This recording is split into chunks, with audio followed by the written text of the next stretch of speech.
Good evening, good afternoon, and welcome to Movie Watch Live again tonight. This week, we are going to be watching possibly one of the best time-traveling comedies ever made for cinema, which is Time Bandits.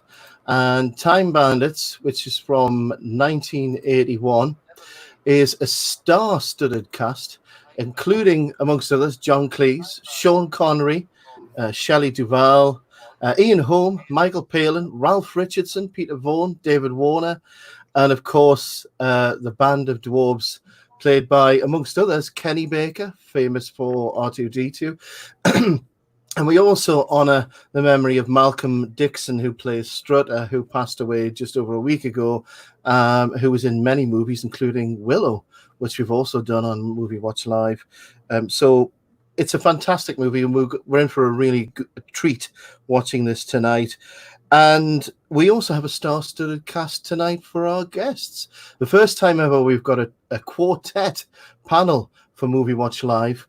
And, of course, joining me, as usual, is Ralph. And also, we welcome back Carl. But special guest tonight is Brian Shearer. We're going to be talking to him in just a second. So first of all, I'll say good evening to everyone. So good evening, Ralph. How are you doing? Hey, doing great, Pete. How are you? I'm not so bad. Tonight, my avatar is Supreme McBeing. Ralph, how are you doing? I've noticed you are Evil Genius. Is that right, Ralph? Pure evil myself. Although I did get inspired by last week's Goldfinger episode and Sean Connery's hairpiece, so I have gone out and bought a mullet hairpiece that I'm wearing around the trailer park. So I'm very popular with the ladies right now. Okay, and also tonight we have Carl, and Carl joins us as Napoleon Bonaparte. Bonsoir, mes amis. Thanks for having me back, Pete. It's great to be back to Movie Watch Live after a brief but all too long departure. It's nice to join you again and be here for this. And Pete. Also, this marks our second series in the series of Little People movies, right? That's right. Yeah, I mean Willow we did earlier last year, and I think there's a couple of the cast were in Willow that are also in this movie as well. And I think whenever they do before CGI, whenever they did any movies with little people, there was the same people they would cast all the time. Right. And so Michael Dixon played the town mayor in Willow. And this is also our second Terry Gilliam movie, isn't it? After Jabberwocky. That's right. I mean Terry Gilliam as director. This was his fourth movie. The first one he did was The Holy Grail.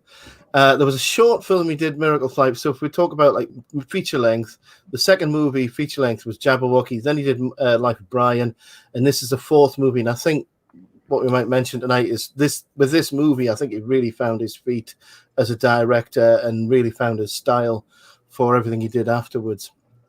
But I'm glad to have you back, Carl. And please do not invade the Low Countries tonight. I make no promises.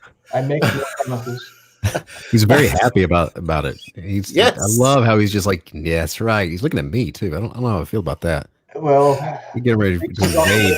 There's going to be a war. And joining us, Egypt, right?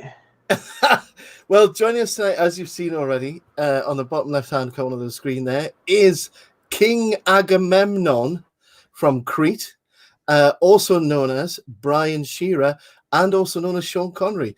Good evening, Brian. How are you doing? Howdy. I'm doing great. Ready to watch some Time Bandits. Yeah. So have you seen any Terry Gilliam movies before now?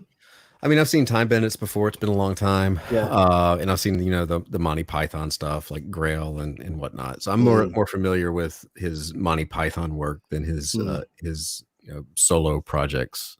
So, So yeah, I'm ready. And it's been, like I said, gosh, I don't know how long it's been since I've seen Time Bandits. Maybe 15 years, something like that. Yeah. Well, not to no spoilers or anything, Brian, but this thing's chock full of pythons.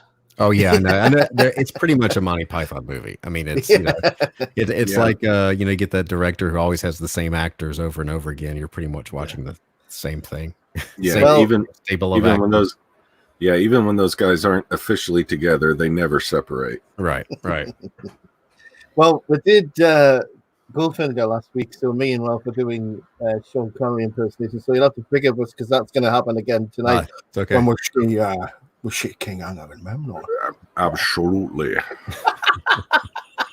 So, just for the audience, the audience watching tonight, most of them probably already familiar with you, Brian. But if you just quickly explain, have you got any projects out right now? What is it? What's going on? And you are a comic book artist for many years, so what's happening right now with that? Well, I just did a campaign for a book called Gunship's Thunder Punch, and that is at the printer right now. Yep. And when that gets in, I ship that thing out, and I do book 2. I'm hoping for the summer to launch that. And I've also got my book William the Last, which is up on Webtoon. Mm-hmm. And that's a pretty regular thing that's been going on for years. And other than that, I'm just trying to, keep busy and keep making books and not shake people's hands or cough on anybody or be coughed on. That's pretty much what's going on. And enjoy a fine cigar now and then as well. Well, I just had one about an hour ago, so I'm ready. I'm jealous. That is the one thing I'm lacking right now during the coof. Well, Ralph usually sets us off with a bottle of cork pop. Oh, well, I've got my whiskey here ready to go.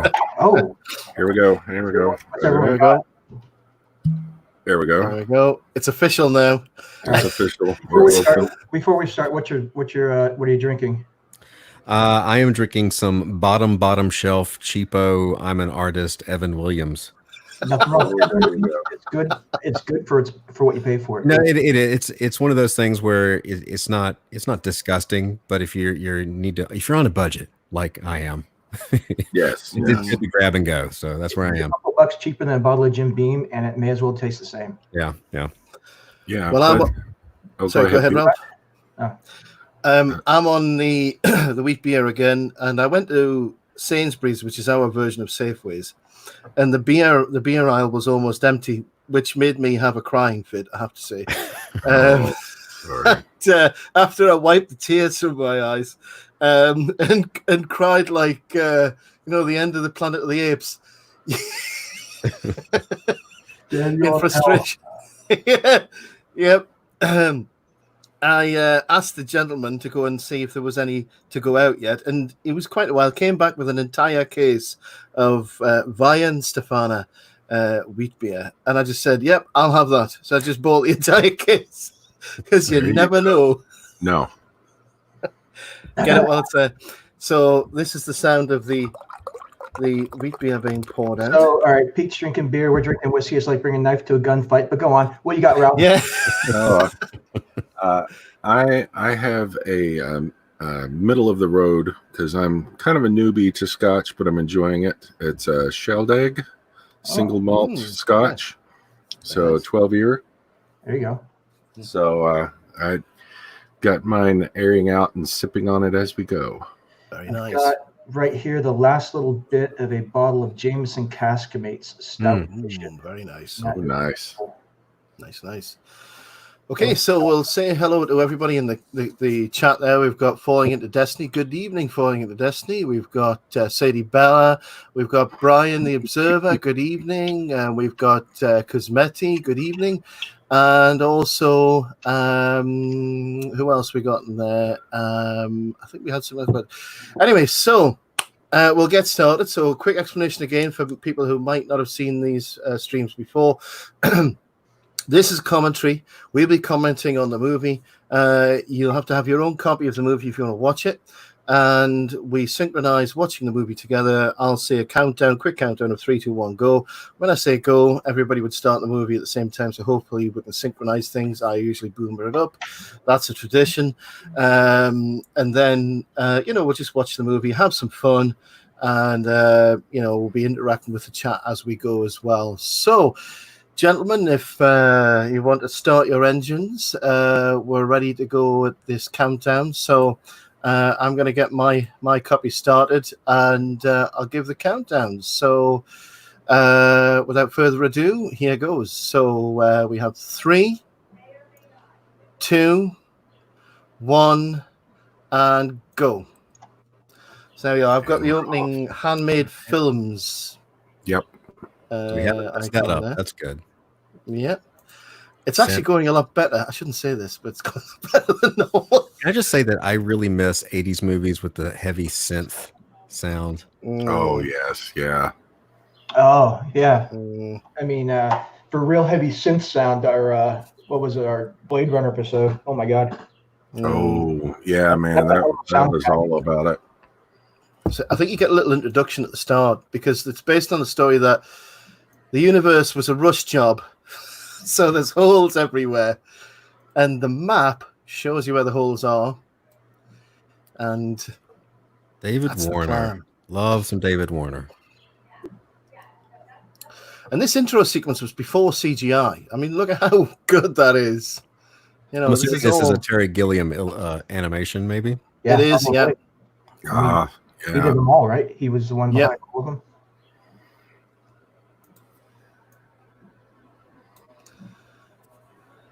The bold choice on the font, though. Yeah. So the other idea with this is it's also about, you know, this is where Terry Gilliam starts playing with the idea of the difference between reality and fantasy. Uh-huh. Because all through this movie, we don't really know if this is real or whether this is all a dream. Is that what England really looks like, or is that just a dream, Pete? So here's Kevin's parents sitting on upholstery covered in plastic. Oh, that takes me back to the 80s there. TVs that were a piece of furniture. Yeah, good times. Man, yeah, if you had one of those giant wood frame televisions, you were in like Flynn. What about those giant plants? Remember those giant plants in the background? People don't have plants like that anymore. No, not so much. Unless they have like a sunroom or something. Yeah, and in the 80s, they were almost all plastic. So. Oh, there's a digital watch going there. Casio, only the best. Oh, yes. And he's wearing what we call a shell suit. I don't know what you call them in the States. Like a tracksuit? Tracksuit, yeah. Tracksuit, yeah. He was a Russian mobster in training. Yeah. So this game show, which is like a version of Jim Come On Down. Or whatever. It is, yeah, Jim Broadbent. You'll see loads of famous actors in it. I knew an English actor in a movie Pete recommended. Holy crap. Oh, my gosh. What's happening, Cole? And I don't recognize him from Doctor Who, so I'm out of it. This bit, when I saw this movie when I was just a little kid, I wasn't even 10 at this point, and this stayed with me, this moment, for a long time. Yeah, I don't remember how old I was. Yeah, I was a little kid last time it's been 35 years since I've seen this. And so this is the first sort of time dilation happening here, the first time hole. You might say it got wibbly wobbly. That's it. And that's pure genius, that scene there. I dig so his parents, dude. Sorry? That's actually a good representation of like 13th century armor, late 13th century, early 14th century armor. It is, isn't it? And a friggin' movie for once. Yeah, and I think we've seen Gilliam films before, and we said that he's always really good with the props, and he tries to be as authentic as possible. And we'll see other time periods. He, as an artist, he's keen to be authentic. You know, he prides himself in doing his job right. You know. I had that same blanket that he was using. Yeah, do you remember those before, like duvets? And you used to go to bed like tied down with all the blankets, really heavy quilts and everything. I remember those days. And they were always itchy. What is up with that guy, that thing that was hanging next to the door? The guy in the Speedo. Yeah. There's some weird stuff in the background. I don't know. Dad's looking at Exchange Motor Mart, which was a car newspaper of the day, if you want to buy a new car. Because these are social climbers. They live in a new estate. and they're eating TV breakfasts, not just TV dinners. Oh, wow. So, and she's got a whole, because they've sold on the perfect, like, materialistic, commercial, ideal life, you know? Yeah, I love the fact that they've got so many blenders and appliances there on top of the range or on top of the vent hood. They're just really vacuous, and this is what they do every night. And this is sheer Monty Python. So they're hanging their aged husband over a vat of custard. He's got a broken leg. Your money or your Come life. on, Beryl. Your money or your life. Who's going to drown in a vat of custard? One of the best quotes from here, I'm gonna skip to this quote straight away from this movie, is Evil Genius says, God isn't interested in technology. He cares nothing for the microchip or Silicon Revolution. Look how he spends his time. 43 species of parrots, nipples for men. And then one of the evil dwarves says, slugs. Slugs! He created slugs. They can't hear. They can't speak. They can't operate machinery. Are we not in the hands of a lunatic? Yeah, I can't believe they didn't bring up the platypus. Oh, Beryl. Did anybody else have a Polaroid camera when they were? Oh yeah. Oh, I yes, had one. yes. Used it all the time. Parents had one. And I think with the family, especially the parents, he really nailed. It wasn't just the UK in the 80s. The materialism of families was the same. Everybody was out to out gadget each other. Yeah. You had to have the right trademarks as well. Oh yes. I remember growing up as a wee lad in another trailer park, and my family would get a gadget, and then shortly thereafter, the neighbor's trailer would have the same gadget go up in their yard. So it was a never-ending race. Now have a look at the floor. Obviously, a standard boys' floor, covered in toys, Lego bricks, and knights and chessboard. Because later in the movie, you're going to see another version of that, and that makes us think: has this all been like a projection of his mind, or is it real? And this is something Gilliam did from all the movies onwards from now. He played with the blurred the boundary between, fantasy and reality. You didn't know whether you were in reality or fiction. Well, what's more than that is with this, he's doing something really special here. He's doing it from the aspect of a child. And the next time he does that is in Brazil, where he's doing it from the perspective of like a guy in his middle age. Yeah. And then he ended up with Munchausen, where it's an elderly man doing the same thing. Well done. Good point. It's kind of an arc. Here's the dwarves coming out of the closet, maybe an homage to Narnia. Oh, yeah. It's a poor man's Narnia. Also, keep in mind, there's 5 dwarves and there's 5 pythons. Keep that in mind. Yeah. Each of these guys have their own personalities. That's Jack Purvis playing Wally, the one with the Sten gun.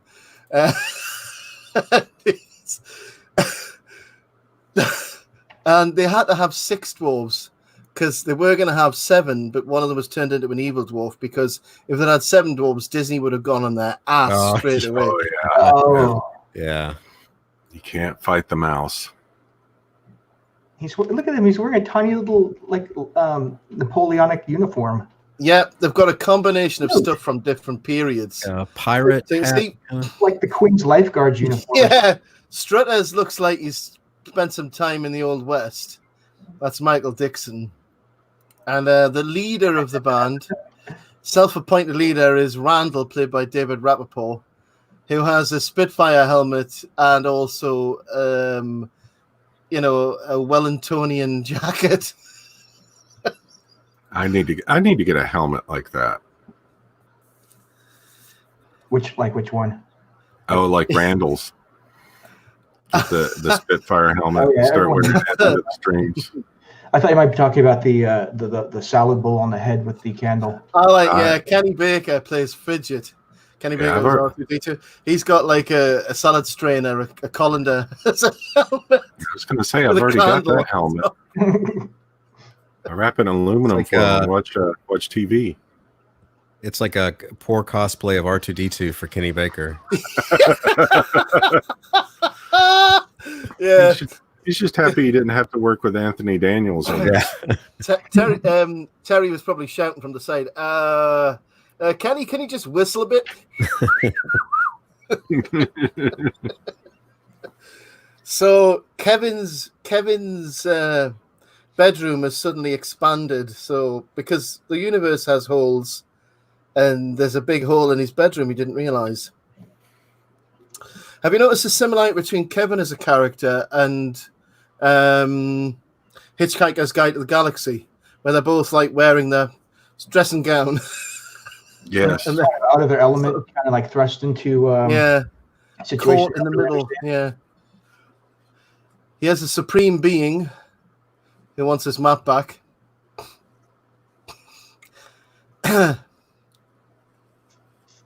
And again, this is animation. This isn't CGI. Yeah, it looks like animation. It's like it looks like they did a little frame drop with the video, made it look like it's stop motion. Yeah, a little bit of jerkiness to the frames. So here's the first time drop. And where are they going to end up? In a barn with geese. And this is where I'm going to draw upon Carl's expertise. Expertise. Yeah, I think this is Northern Italy. Is this Waterloo? And so they've dropped into this barn. They don't know where they are, but in typical like sort of Terry Gilliam style, everything just suddenly changes in an instant. You mentioned this is like the possibly the greatest time traveling comedy of all time. What other time traveling comedies are there, Pete? Well, there's Bill and Ted. Oh, that's true. That also features Napoleon. It does. Sitting on plastic furniture. Sadie Bella says, "This is my Italian family." It was all of us. We had to protect that cloth at all costs. Yes. Which for some reason Grandma always bought the white couch. I don't know why. Well, we had to make use of the plastic covers. Right, exactly. Because Matty says Brian balances out the cheap booze with good cigars. That's a good point. It just goes to show the wisdom of Brian. It's true. Yes. He's got his priorities right. As Carl said, once you get far enough into the bottle, it all tastes the same. Yeah, true. No, dude, there's no knocking Evan Williams. Evan Williams is good for its price. It really is. So are these Napoleonic hussars? Yeah, they're wearing hussar jackets. Yeah, yep, hussars. Is that authentic, Carl? What? The uniform, the sword, the horse. Yeah. Uniforms, dude, you can't really tell with Napoleonic. I mean, because every unit had a different uniform. So, like the 15th French cuirassiers might have a different uniform than the 14th French cuirassiers or something like that. Yeah. But, I mean, all in all, the brief 3 seconds we got to look at it looked pretty good. Mm. They were dressed like hussars should be dressed. Hussars should be armed with. Yeah. So this is the Siege of Castiglione in the Italian campaign for Napoleon. Did you guys ever watch the TV show in the 80s? It probably came out right after this, called Voyagers.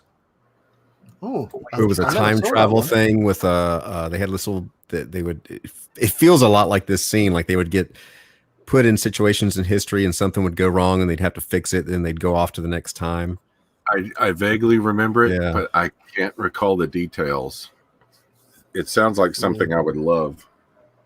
Yeah, that sounds awesome. I was a little kid, so I don't remember. Now you get the idea that one might be just following a child's dream, because he's got his book of history. And why would you just randomly arrive at 1796, the Battle of Castiglione? So it's like Gilliam's playing with the idea that, is this reality, or is Kevin just dreaming all of this? Exactly. If you look at all of their outfits, you can find, like you said, they're wearing something different. The guy with the little bowler hat's wearing like an Elizabethan double. It's great, isn't it? It is awesome. Do you know, I also, when I did the research for this, I just found out they are planning to do a Time Bandits TV series. It's going to be coming out on Netflix. That is going to be awesome. I hope so. You know, there's always the danger when you go on something that is so beloved. No, look at that. Yeah. And you know, like we're seeing as we go through here, I mean, so many cool things, like just the atmosphere from this scene alone. You know, going down the river or the canal with the group together. Yep. Yeah, it's so. I mean, Gilliam's a perfectionist. He's an absolute perfectionist. You know, for Star Wars fans who might be watching tonight or later on, the Star Wars fans loved this movie because the first time they actually really got to see Kenny Baker in the flesh, apart from what Brian said, the fake R2-D2 helmet he's wearing. There he goes. That's not a place these guys want to be. This is not good stuff going on here. One of the things about this so far is if you notice the pacing, how it starts out kind of slow with the parents, and then immediately you have the horse, and then it quiets down, and then you're even when the dwarves show up, you know, you have this big action scene, and then quiet on the farm, and then immediately to this. Like he's really stretching out your, you know, he's keeping your attention with this pacing. Yes. Yeah. Absolutely. And they're gonna rob him for every single penny he's got. Baggins.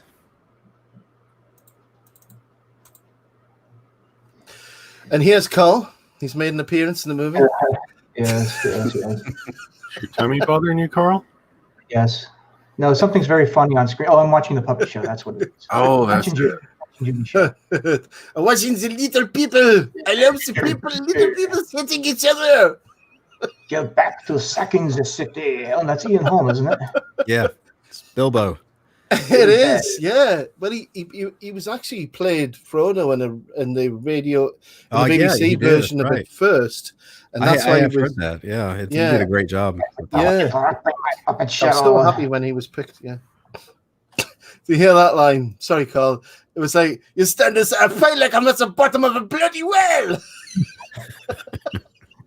This is co-written by Terry Gilliam and Michael Palin. So all the jokes are standard Python and stuff. If you've never read Michael Palin's diaries, you should give him a read. I definitely will.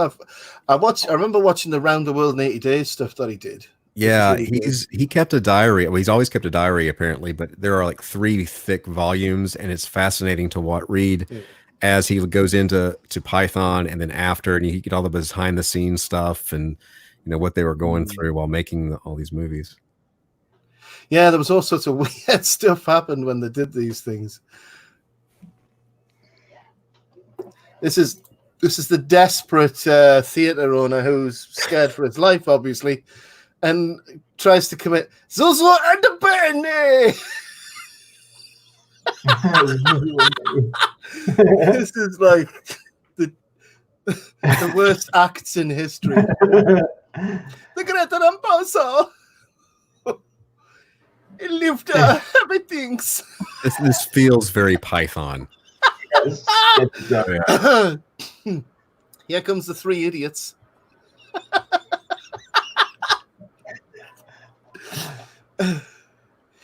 Idiots. Yeah, they're from Latvia and they swallow brushes. That's ridiculous.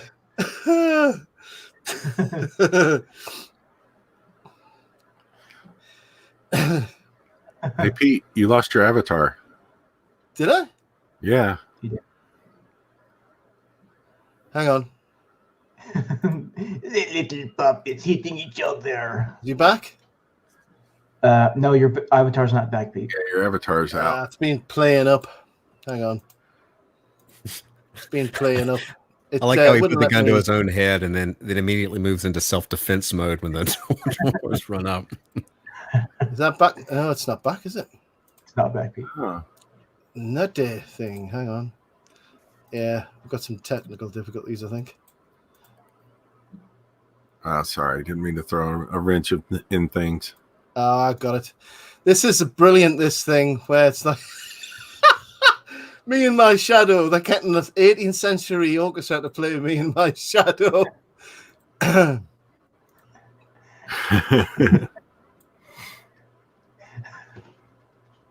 we go. I'm back. There you Oh, are. yeah, There you are. No. Look at his face. It just gets worse. Avenue. He's having a piss at the back there. Oh my goodness. And the theater owner poking around the corner to see. Yeah. It's imminent execution. Oh my god. I love the horrified looks from Napoleon there. They are fabulous, these sets. It is. Absolutely. Nothing funnier than a good smack. And Randall's nose is bleeding when you see that. He's got his nose broken. Good, yeah? Hi, Matt. Oh my god. So he's back in the back with a fish. I didn't see where the fish came from. Yeah. And that's the beauty of things, just so random. Oh man.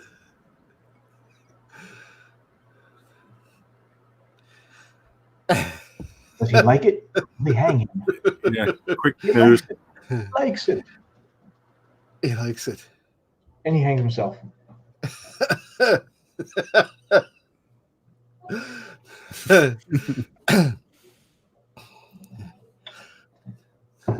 You are the best thing to happen to me is our campaign.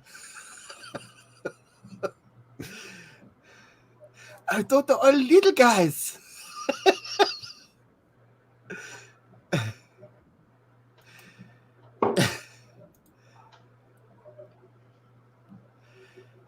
So yeah, so they're gonna try and rob Napoleon. I can't imagine that going wrong. Yeah.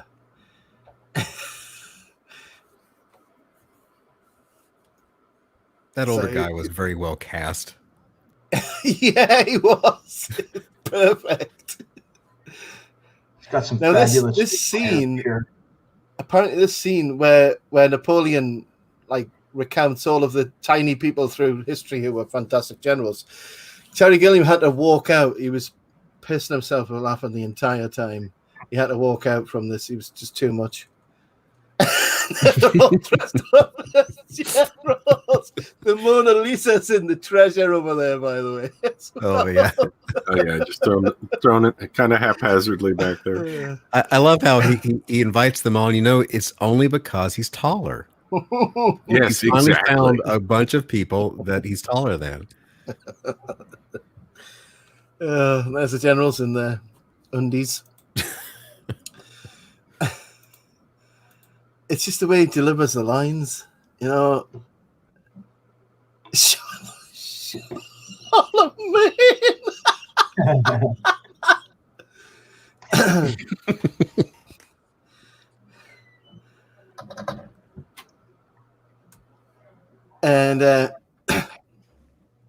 so they're 5'1". They're just waiting for him to pass out at this point so they can nick all his stuff. The fact that he knows the height of every single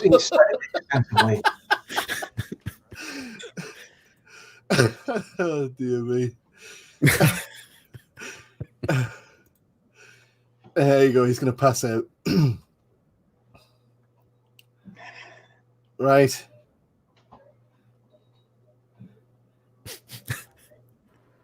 Oh, stealing the spoons. Nice. It's a lot like when I go visit. I don't know where they filmed this, but it must have been a palace somewhere. That's not a movie set. That's a real building. Get a tapestry. You know what I mean? It's not like the normal thing you would nick. Tapestry. Get it. Wrap all the loot in the tapestry. Yeah, I mean, I can see there's a logistical issue here with trying to haul all that in a tapestry. I'm sure they're going for some interdimensional pawn shop to get rid of all the stuff. Yeah, what is the currency they're using to exchange? This is it. They haven't really thought of it because they're going to nick all the stuff. I mean, where are they going to spend it? So time holes are going to appear here in just a second. This little jacket's adorable. It suits him. That's Malcolm Dixon there, who's waiting at the time hole. They're saying he's got a fake hand. I don't think he didn't have a fake hand, Napoleon, did he? Stanley's golden hand.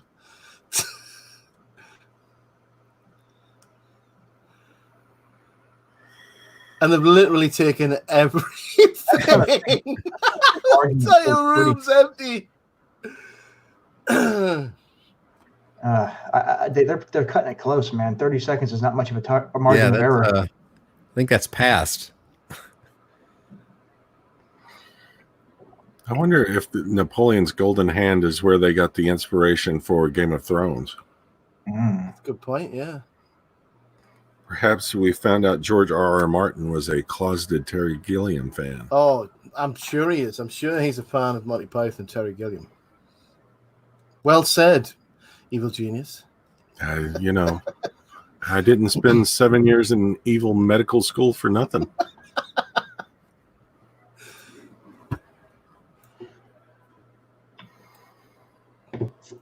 Because Mike says it's a good thing he passed out. Caesar would end up 3 foot tall.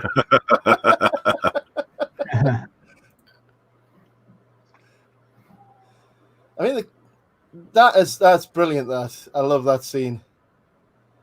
How did they do that? I mean, how did they do with special effects? This is 1981. Right, we're in the 12th century now, gentlemen.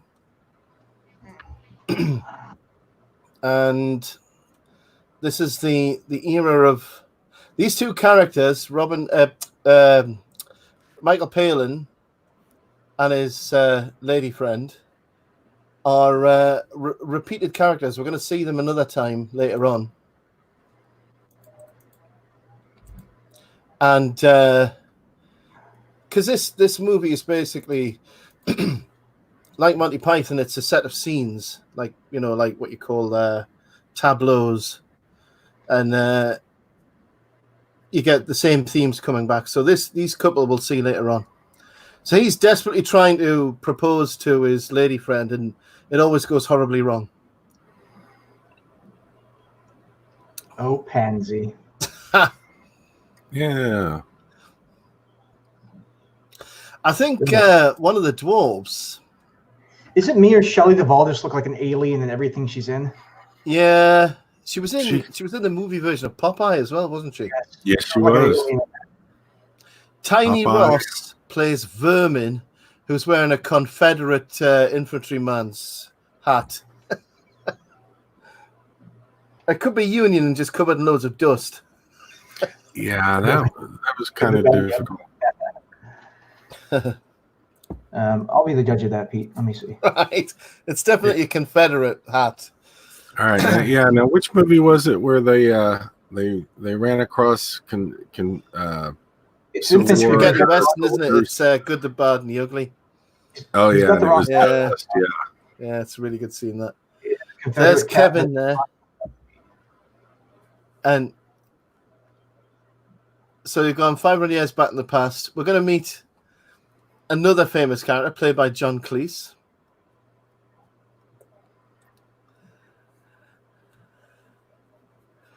That's a good line. It's not that's not meant to be eaten, and you never know until you've eaten it.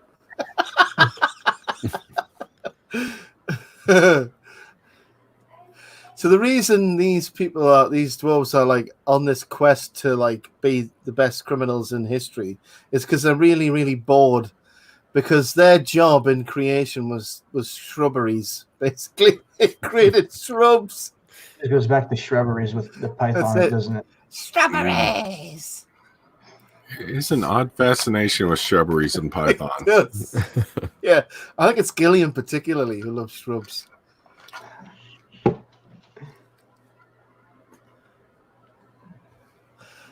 The idea of casting the dwarves in the movie came from Terry Gilliam's memories of growing up in San Fernando Valley.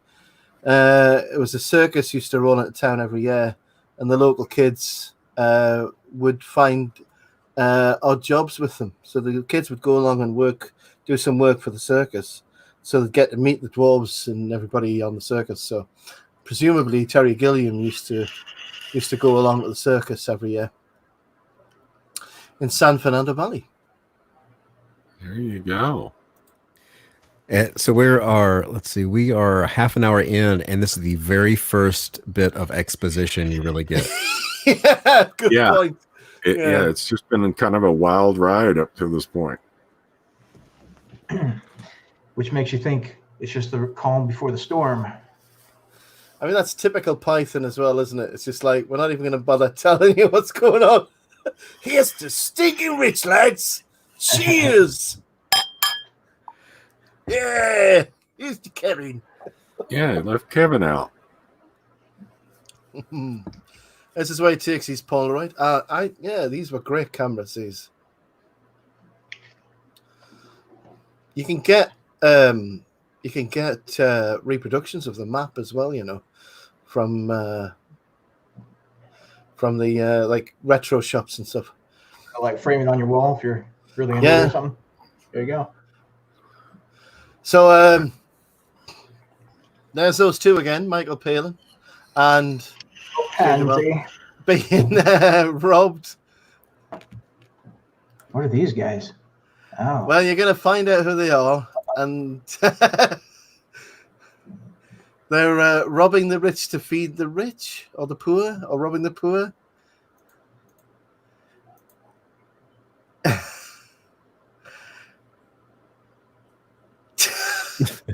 She's strange, isn't she? I mean, odd-looking lady. She's an odd-looking lady, but she's strangely attractive as well, isn't she? It's something. No, not at all. Just no. Thanks. I think I've already had too much to drink. Go ahead. We'll go ahead and blame it on that, Pete. Yeah, that's fine. Yeah, there you go. Well, but she was very popular through the late 70s, early 80s. Yep. You saw her in a lot of things. There we go. So I could speculate, but I should probably do that on my own channel. And this is a realistic version of the Bandits of Sherwood Forest, right? Because they weren't like a happy group of men; they were just scum, basically. Oh yeah.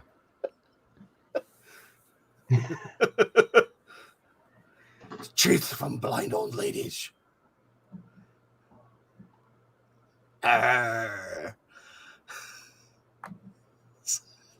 So it's a growling contest. So who's the biggest, baddest robber? And now they're gonna meet another famous historical figure. The guy on the left there you might recognize. He was in the original Clash of the Titans movie. He played the baddie. Oh, he played Calibus. You know, with the horns. Yeah. The Beast Man. Yeah. He was in loads of Hammer stuff. Yeah, he played Calibus. Yeah, that's it.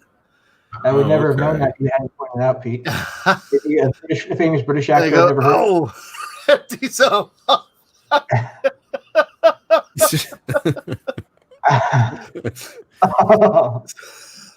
So basket of arms. That is very Python. That is a very fun gag right there. Spitting contest. Move on, you leprechaun.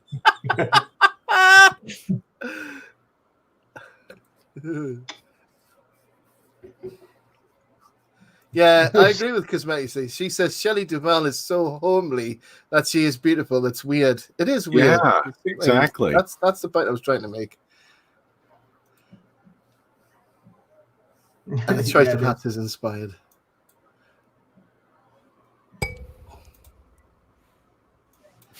Right, now we're going to meet the head guy, and I love the hat. I love how it's all gritty, Hello. and then he's like the storybook version. Yeah. Now, apparently, this is like based upon the Duke of Kent, which is Prince Edward Windsor of Kent. So I thought he's more like Prince Charles, but he's like your atypical ignorant royal. Yeah, exactly. And I was going to say, he seems very much like a politician. Yeah. And what do you do? Doddering. I think you've been a robber. Fantastic. Jolly good. Good Lord.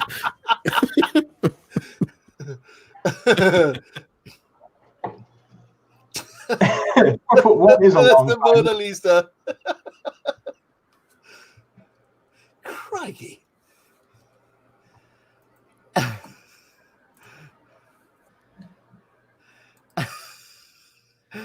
Oh.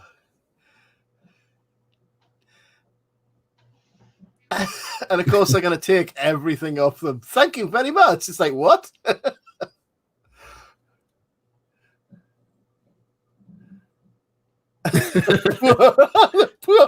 What?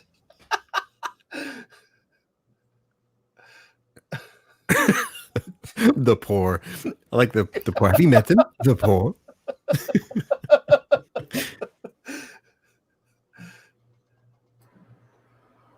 By the way, this is also Cleese is also basing this on the idea of the 19th century highwayman Dennis Moore. So anybody who's familiar with Monty Python might remember Dennis Moore, which was a Mickey take of the Robin Hood and the Highwayman. It's a sketch from Monty Python. So any Monty Python fans might remember Dennis Moore. And here's the poor who've come to accept their gifts. Watch this guy. Bang! Just give it to him. And then take it straight off them again. He's just a psycho. His job is just to punch everyone in the face. That's an old woman.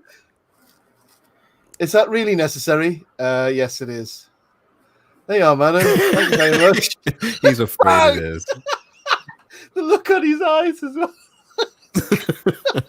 I love how confused that one dwarf is with the beard. Oh, dear. Kit. Hello. Jolly nice name, Kit. Cheerio.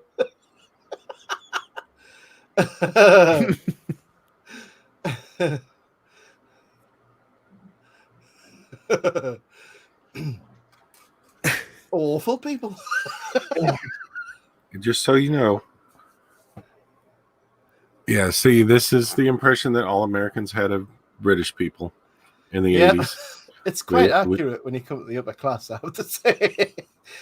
So now these two are even getting their underwear stolen. It's just no bit of luck for these poor guys. No. Well, chicka wow wow, Shelley.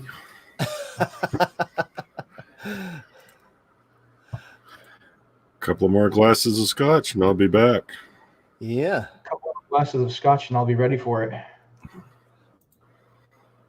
Now, Horseflesh is the seventh dwarf who's already dead. And it's fortunate he's dead because that gets him out of any nasty copyright lawsuit with Disney. Now I want to know all about Horseflesh and how he died and what made him badass. And here we welcome Ralph in the form of Evil Genius. Now, look at the helmet that Evil Genius is wearing there. Is that reminiscent of anything? It's like a little face hugger. Exactly. It was inspired by H.R. Geiger's work on Alien. And one of Evil Genius's lines is actually, "And the day after tomorrow," which is a line from the movie The Day After Tomorrow. But I mean, Gilliam was fascinated with Giger's work because Alien was around the same time as this movie.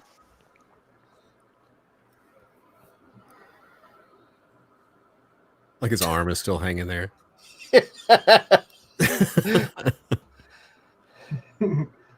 Evil. Never talk like that to me again. Yes. Yeah. I run the trailer park pool the exact same way. Stop running around the pool. Kabam! Of course, the pool is from Walmart, and it's one of those little kiddie pools that I fill up with garden hose, but that's irrelevant. I love the way he blows up and then he comes back together and then he blows him up again.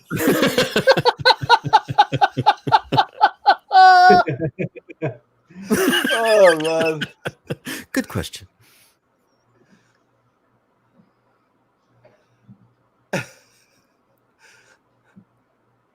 I think they've all got their coronavirus suits on here as well, by the way. They're all in full lockdown in the Fortress of Evil.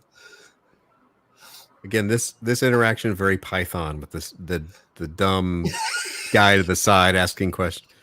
Yeah, it's standard like horror, isn't it? Because you've got the bank of, thermostats and switches and all that stuff, and the evil ego thing. If only Marty Feldman had been in this one, he would have been perfect for that role. Well, he was originally one of they all hung around together. I mean, Marty Feldman, John Cleese, they all knew each other. There's that line about slugs. They're ornamental. Well, nipples for man aren't not slugs. I would have bothered with daffodils and butterflies. I would have started with lasers. 8 o'clock, day one.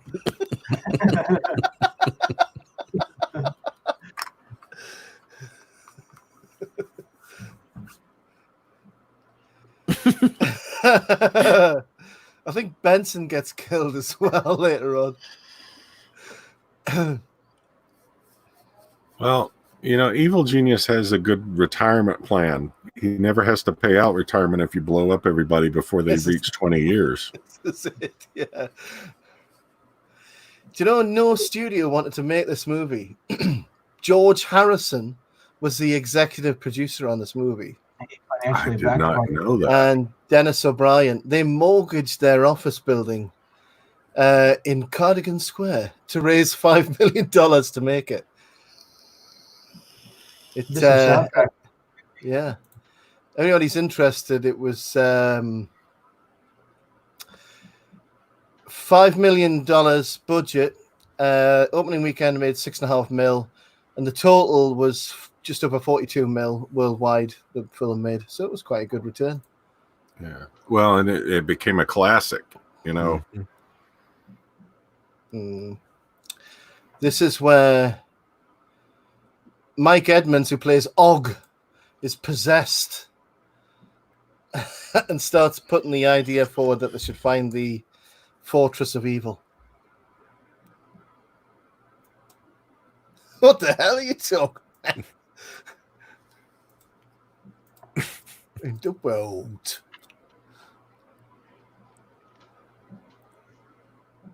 Yeah, exactly, Cosmetti. Stand by for mind control. Facts. Greedy little fish. They're being lured into a trap. Apparently, George Harrison was frustrated with Terry as well. He actually wrote it into the song "Dream Away," which is a song for the movie, and even told Terry Gilliam that Gilliam reminded him of John Lennon because he was so difficult and bolshy. And Gilliam was apparently really proud to be compared to John Lennon. Yeah. Oh, I don't blame him there. Everything I've heard, Gilliam is notoriously difficult to work with. Yeah.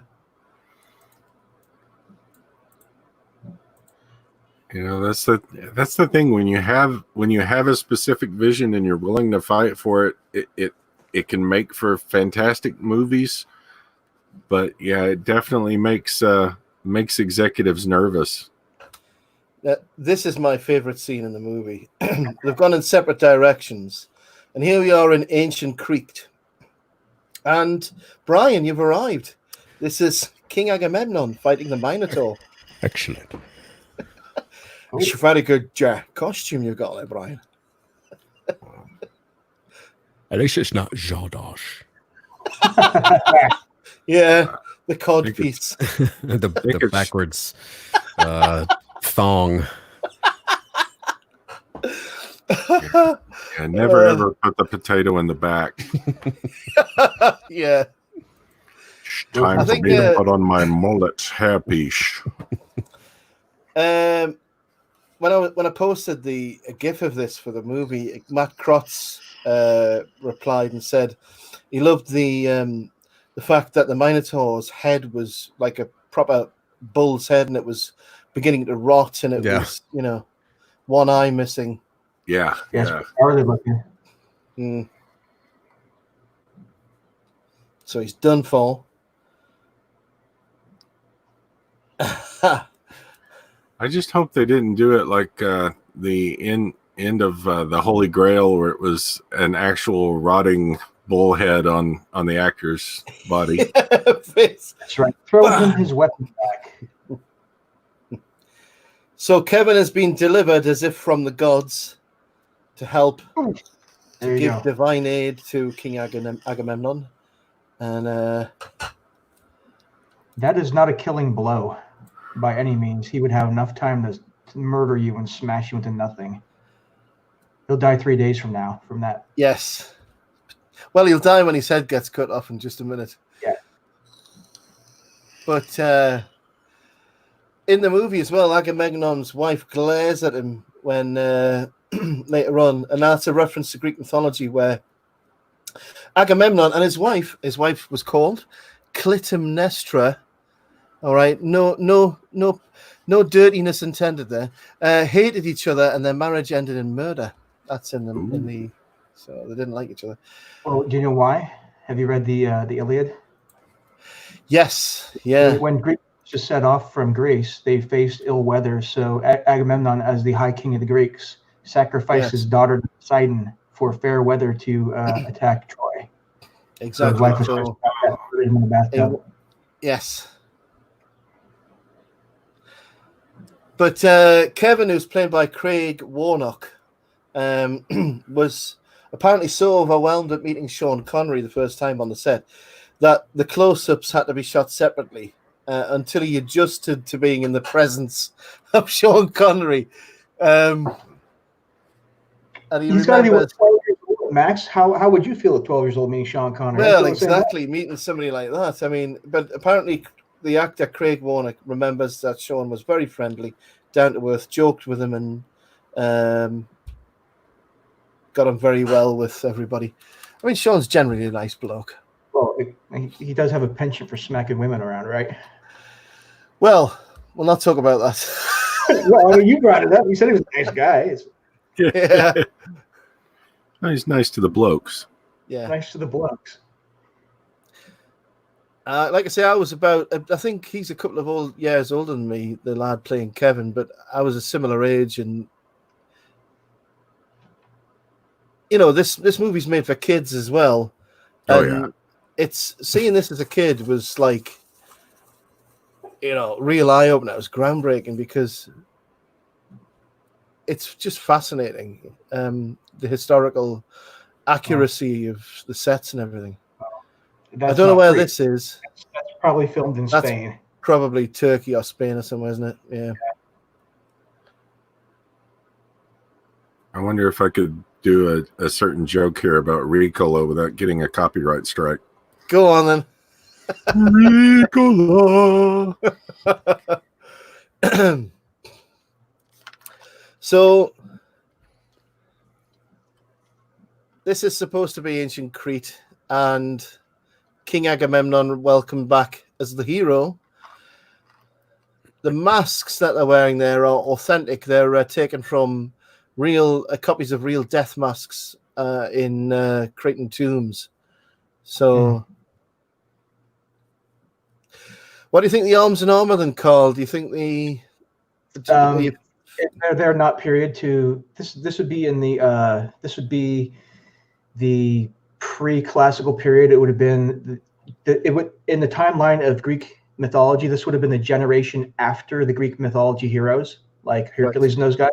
That was the time of the Trojan War, and what they're wearing is more in line with what they wore during the Peloponnesian War and during the war against the Persians. So like the 300s BC. Yeah. But I mean, it's still cool. I mean, what are you going to do? You know, exactly. I don't know the difference. Yeah. So he's just thrown the head of the Minotaur down. Patio Furniture. Patio Furniture, that's a great name. What's all this then? Well, Paddy, it's a commentary and a movie watch of Time Bandits, and we're about 50 minutes in, 50 minutes in. Yeah, Paddy, it's on YouTube, and you can stream it with it. Yeah. Or if you're in the States and you have a Skinamax subscription, you can watch it there. Yeah. And they're hauling off they look like they're Persian officials. Yep. Because this is just after the Trojan Wars. Oh, okay. Oh, I see. Paperwork. So that was his homecoming from the Trojan Wars, huh? Yeah. I still rule this city.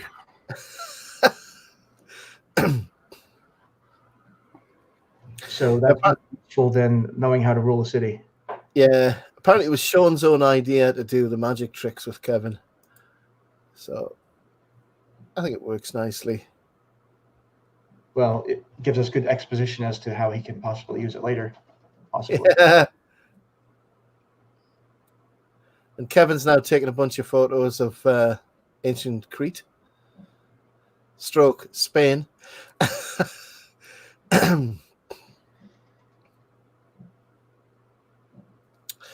And I think he's perfectly happy. In the story, he's just trying to illustrate that he's so at home here. He's found a father figure who is interested in him, and he's escaped into this world where he doesn't want to go back to the life he had before. Yeah, he's already gone native. He's wearing the garb and everything. Yeah. Although I must frown on wearing sandals without socks. Ooh. Ooh. But you know I'm sorry. Go ahead. Sorry.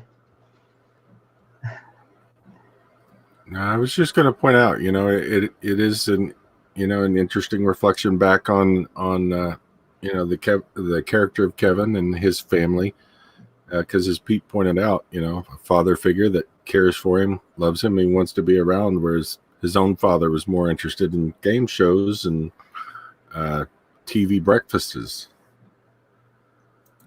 Which is like unfortunately happened a lot and still happens now, doesn't it? The sort of materialistic thing. Yeah. I mean, today's version of that is Twitter, I think. I think if you're anywhere between the age of like 35 and 45, that was kind of our generation. Yeah. Yeah, the latchkey kids. Yeah, we had both our parents were at work and all that. So this is where Kevin is officially adopted as King Agamemnon's son. I'm glad you're saying that. If I say it, it comes out as King.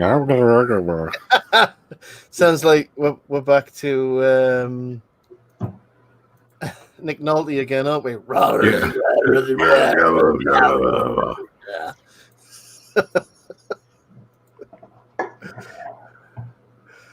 You got me a pony, Dad. I like Sean's ancient Cretan accent. I declare it's my son, and it's going to... Rule number one, Connery does no accents except for Russian. Yes. Anybody's Russian sounds like Glasgow Russian. Here's a giant... From the Glasgow part of Russia.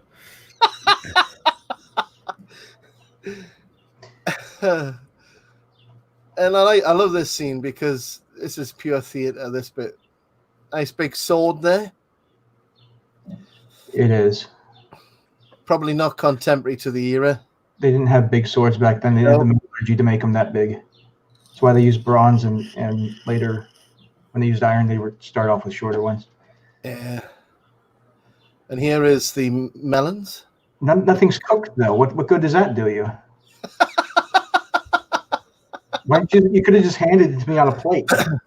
And here's the miniature cavalrymen who come in here in their costumes. And this is so well done.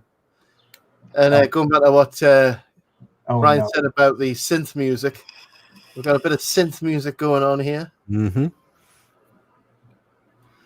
You know, I was just noticing before the doves, the small monkey, which took me back to Des Bryant's monkey from the North Texas area here.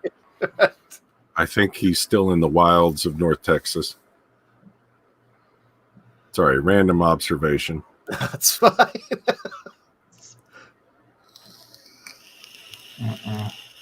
So this whole scene's like a celebration for, you know, the Kevin becomes the son of the king, and now it's obviously it's a dwarf. So Kevin's thinking, what's going to go on? So they set about to stealing everybody's stuff again, including the crown as well. Brian, they're going to take your crown away. Oh no! As long as they don't take my wig. Yes, it's a beautiful wig, man. It is indeed.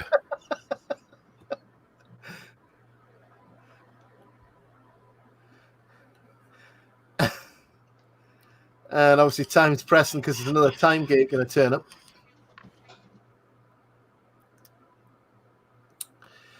Going to grab Kevin. He doesn't want to go, but he's being taken against his wishes.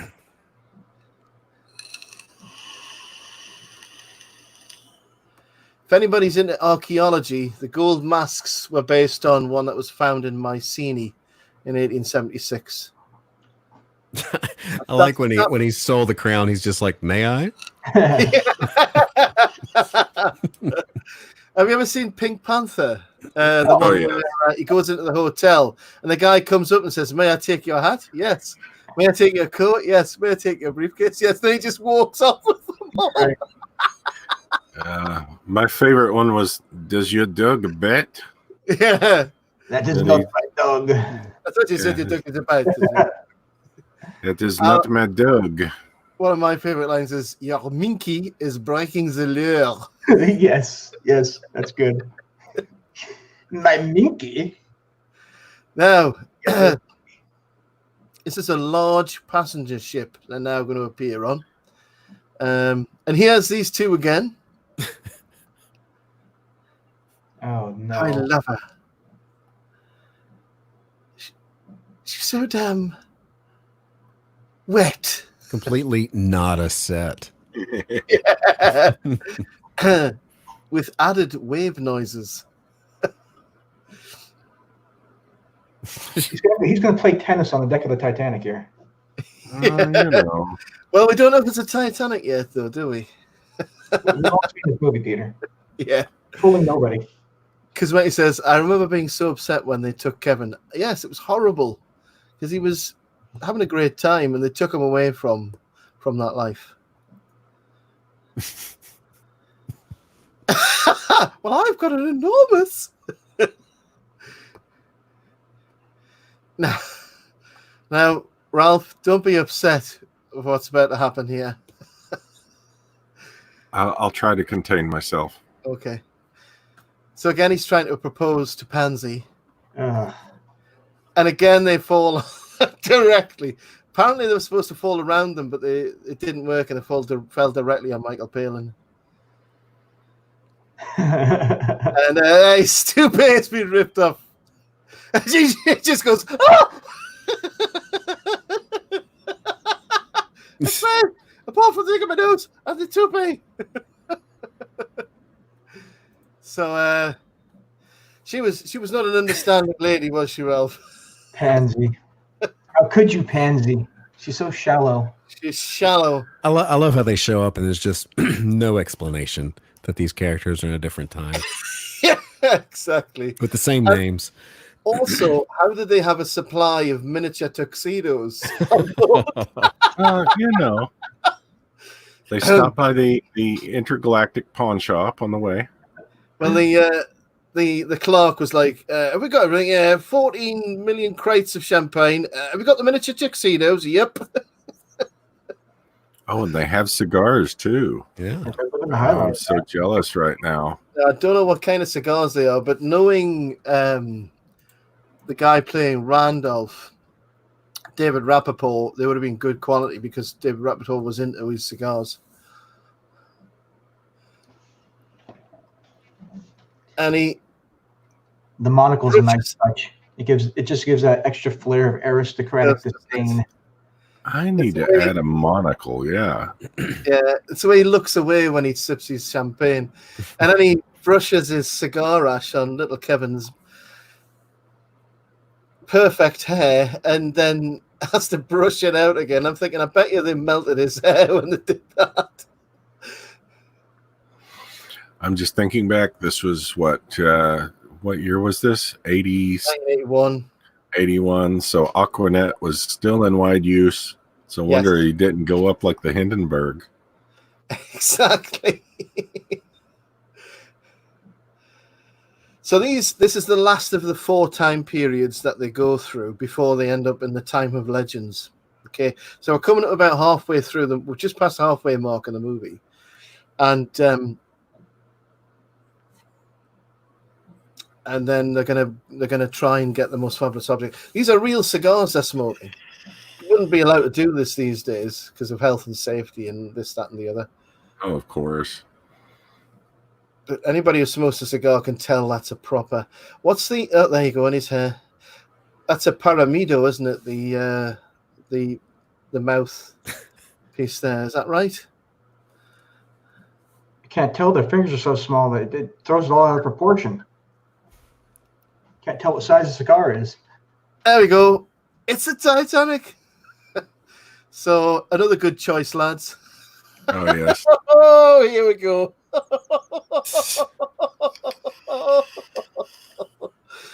Oh man. Not a moment's of rest, right? No. Right back into the fire, or in this case, the ocean. So here they are in the North Atlantic. Oh! I have to.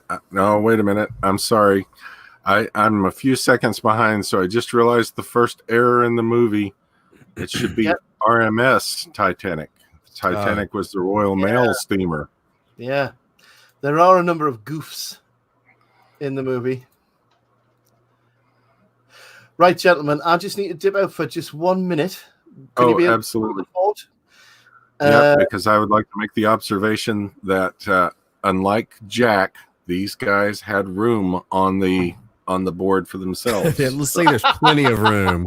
Yes. That Rose, she just had to hog the whole thing.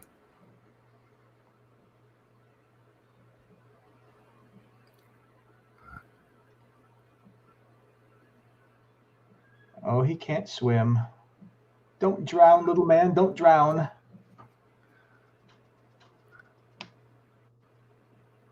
Just got to believe in it. He's got to believe in it. Oh man.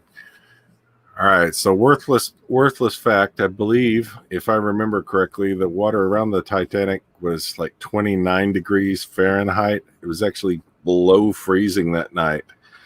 So they're actually getting a lovely little break as far as warm weather, being able to swim there. Right. I mean, at that temperature, you're going to shock and going under pretty damn quick. Oh yeah. What? Very, very good. This is getting psychedelic here. Being thrown into. Oh, they made it to the other realm. Yeah, off to the time of legends. This looks like it should be set to some like Grateful Dead music or something. Yeah.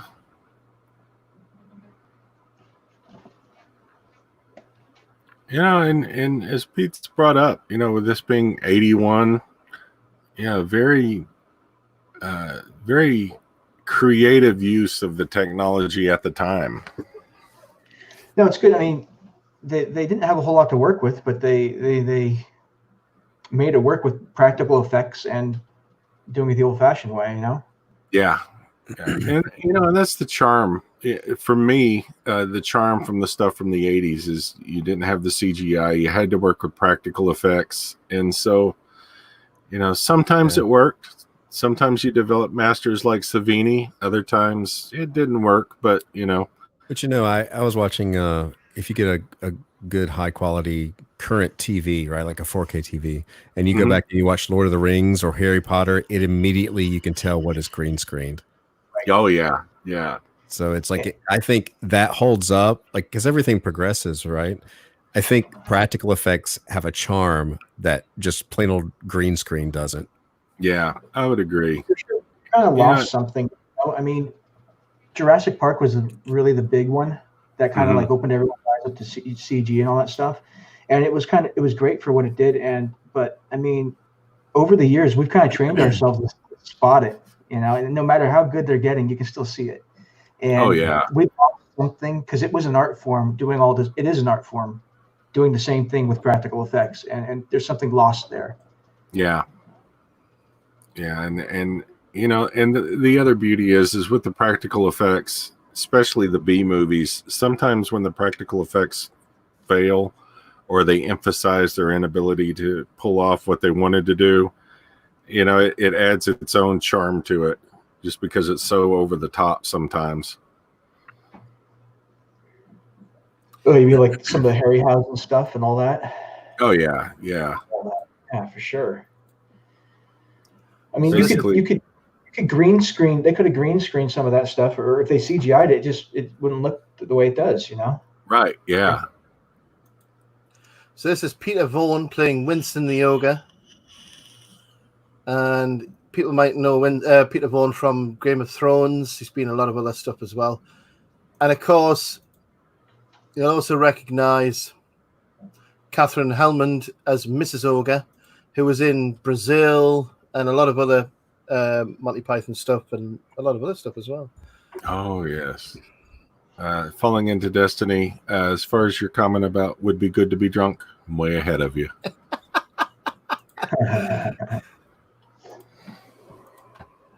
What about me back? This is an aging ogre who's not quite as good as he used to be. We're past the scene where he's got all these creams and powders, hasn't he? Yes, yes. And she we're gonna eat all of them. Oh, all at once? That's greedy. Ruin your dinner. We're getting a little inside baseball from them that I didn't necessarily need to have. Yeah, too much information yet. So we've arrived at the land of legends, haven't we? And yes. So the first to die is going to be R2-D2. Tasty little morsels. Stroke Kenny Baker.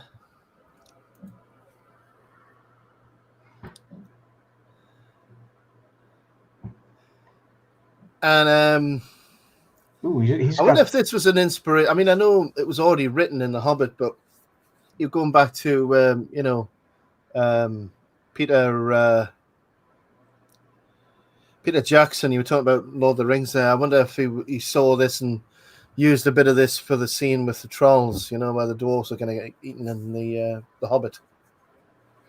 I was just. Go ahead, Carl. Probably just use the book. Yeah. Because Terry Gilliam probably stole part of this from Tolkien. Yeah. Just taking a look at the troll design, it actually reminds me of Monsters Inc. I forget the big blue character. Very similar silhouette. Sure, with the horns and stuff. Yeah. Well, good night, Sadie. Thanks for joining us. And thank you for joining, Sadie. I'm sure you and your little boy will really enjoy watching this next time because it is a great movie for kids. Yeah, absolutely. Overboard he goes.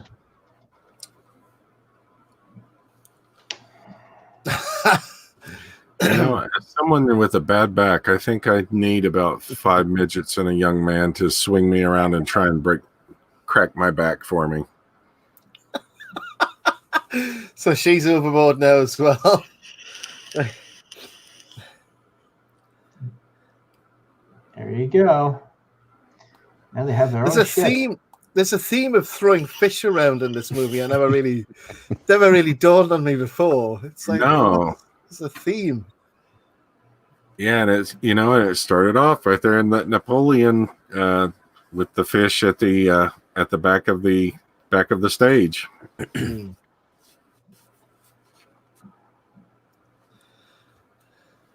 Thank you. So moving ahead in the ship here, you're going to find out something about the ship as well. It's not just an ordinary boat. There's something peculiar about it. But this is like Gilliam's excuse to do in live action the kind of animation he did all the time in Monty Python. Right. There we go.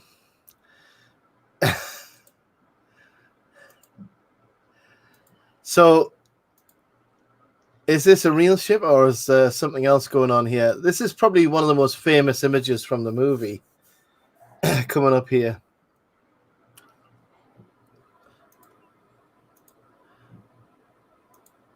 And this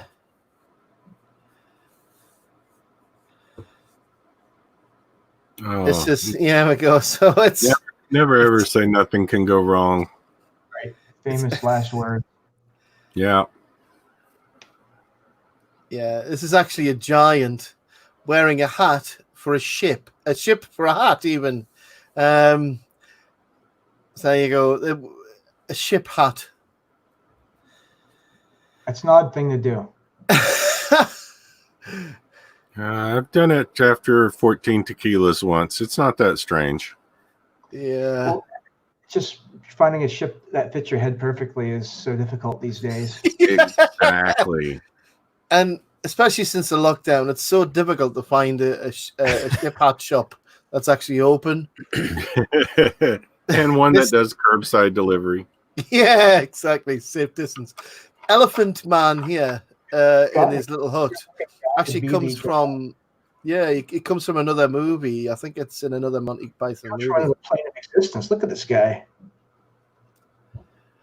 Where's Elephant? I'm sure it's from another movie. Elephant Man. Elephant Butler. There you are.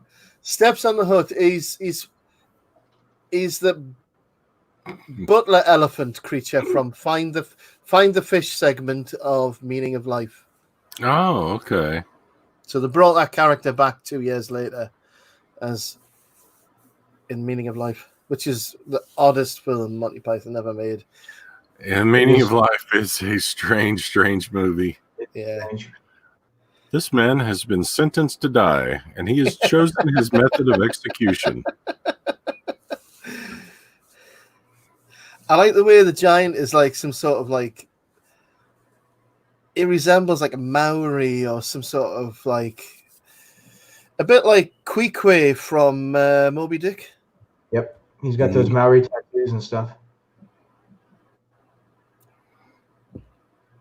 Now the question sorry, go ahead, Ralph.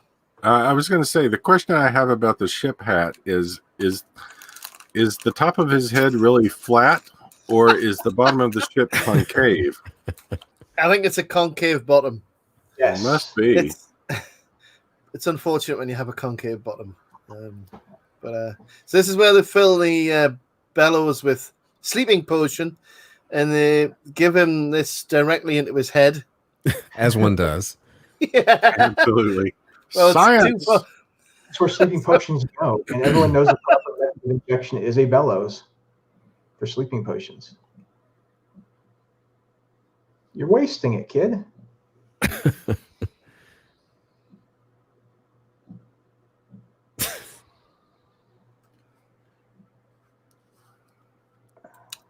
Now, thankfully, he takes his ship hat off before falling over, because if he just fell over, they'd all be screwed. Yes, exactly. They didn't think that far ahead, did they? No. Desperate measures. True.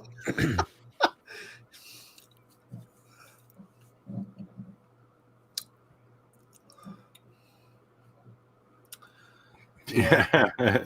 This guy needs to cut down on the pizzas, I think. Mind I say that, I need to lose a little bit of weight. Well, during the coof apocalypse, we've all carved up. So We have, haven't we? yes. Because mate says this movie officially has the best hats. It does. I would agree. I think I'm going to have to develop one of my own. I got the mullet hairpiece from Connery last week. Perhaps I'll have a pirate ship helmet or a hat for next week. So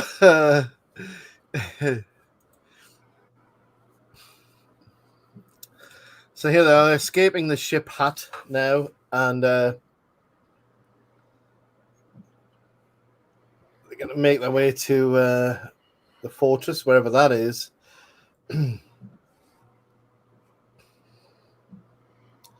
So I think this 5 million budget, most of it's probably been spent on that ship. Probably. You'd think so, wouldn't you? It's like, as far as props go, at least a significant number of them are hats. I would agree.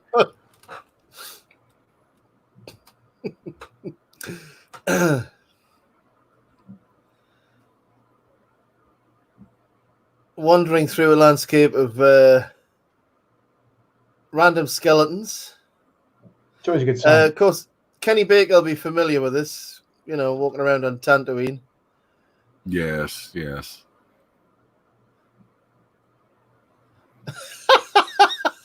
Window gag. Okay. Yep. It's the invisible force field of SJW rejection. Oh, no. It's the invisible barrier of you don't fit our politics. Just dye your hair purple, and it's camouflage. Yeah.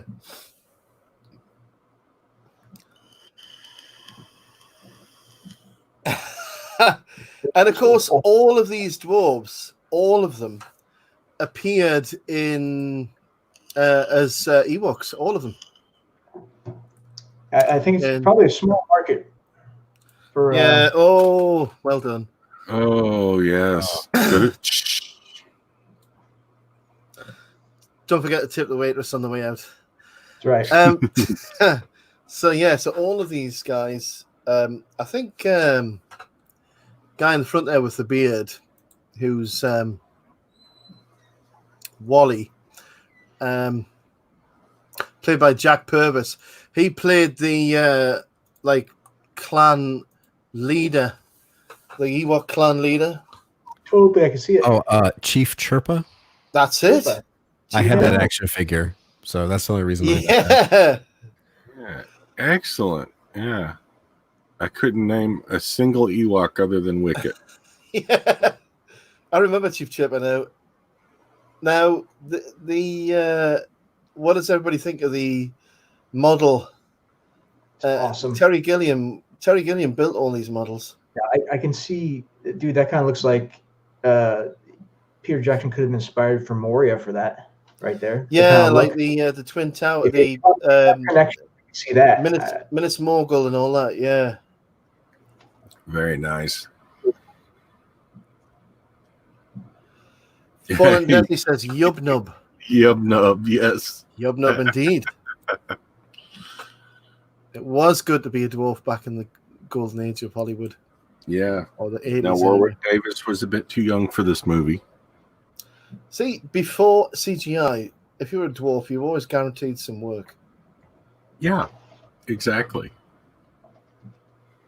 I'm a fan of practical effects, and always will be. They can do some amazing stuff with CGI now, but there's just a charm to practical effects, building out the suits, building the silhouette, stuff like that. Mm-hmm. I think you have to be more inventive with practical effects. You have to be more creative. You do. It's a bit. You have to definitely a craft. Oh, absolutely. If if anyone listening has not had an opportunity to ever watch the television show on Sci-Fi called Face Off, I highly recommend it. It's an excellent peek behind the curtain at the process that goes into a lot of the practical effects. Just amazing stuff. My daughters became hooked on the show, and we went to a Comic-Con. They had an opportunity to meet some of the folks that had appeared on Face Off, and it was just, it's just fascinating, what they're able to pull off with just clay, sculpture, and some time. Yeah, and I'm thinking of people like Ray Harryhausen. I mean, it looks very dated now, but I mean, it was still unique for today. So we're seeing Sorry, go ahead, Kim. Sorry, I was just saying, yeah, you look at the Harryhausen, like that skeleton fight between the melding of the live action and those stop motion. Yeah. It's unbelievable. The technical skill to work that out. Absolutely. Yeah, and it was something that Ray taught to several students who went on to do other practical effects, and it was the way to do it up until CGI started to come in. Mm-hmm. And a hell of a lot of work. And so here we see the game show that we saw at the start of the movie in reality, and his parents are now like part of the show. Oh yeah. Yeah, blurring the lines even further. Or is this evil twisting his own memories around to confuse him? And evil, exactly. And he's constantly blurring the boundaries. And the Imaginarium of Dr. Parnassus is one of the films which really, I found hard to watch, but it was really good. But it really played with that idea.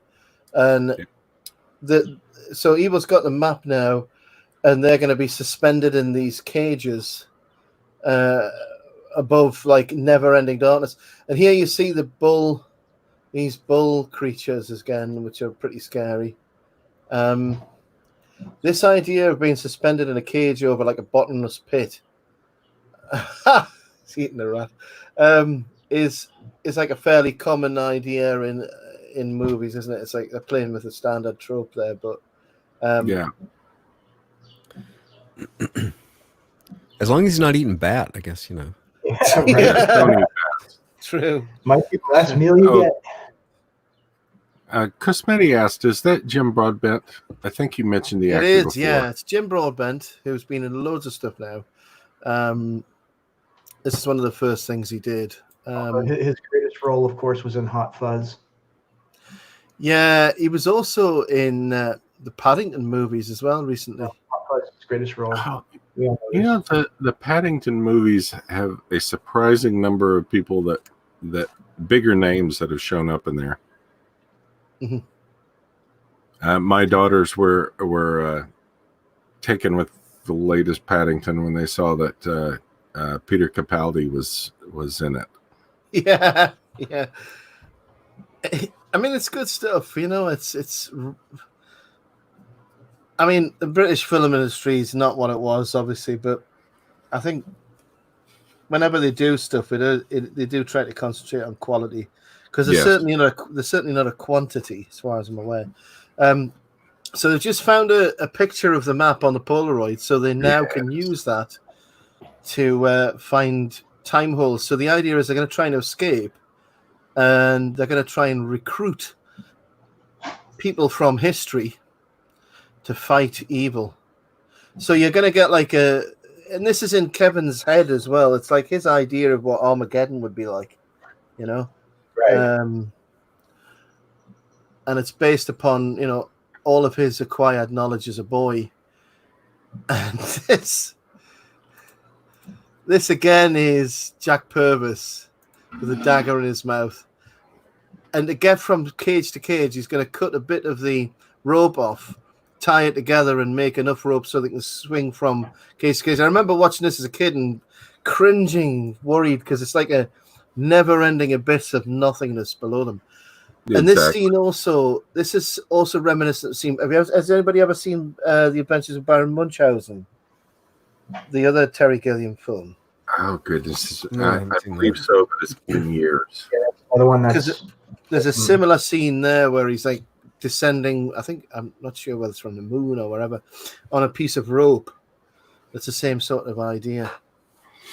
But the brilliance of this is you've got the cages and then you have darkness, so your own imagination is filling in what's behind the scenes, and that was a trick that Hitchcock used, because your imagination filling in is far more terrifying than anything that any director can dream up. Yeah, although I would have left a few more threads on that rope. Well, it's actually a diagnosable phobia. It's called nihilophobia, which is fear of nothing. Okay. Well, that's one of the reasons I think that the original Jaws was so successful. The shark doesn't work, and you don't see it for so long. Right. Yes. Well, and I remember seeing an interview with Steven Spielberg, and he specifically brought up, that aspect of Hitchcock. He understood that. And the technical difficulties with Bruce worked well in that movie. And to be fair, from my own experience, I have been a fan of Stephen King as a writer for years. The reason why his endings suck, in so many people's opinion, is because he's afraid of insects, and so many of his endings involve insects. And I'm like, okay, it's a spider, yay. This thing I've been terrified of for the last 1,000 pages. Now, this is the man of the hour, Malcolm Dixon, bless him, who we're honoring tonight because he's recently passed away. But his character has just got to the next cage, and we're doing like a relay here where they're all like mountaineers, tethered together, and they're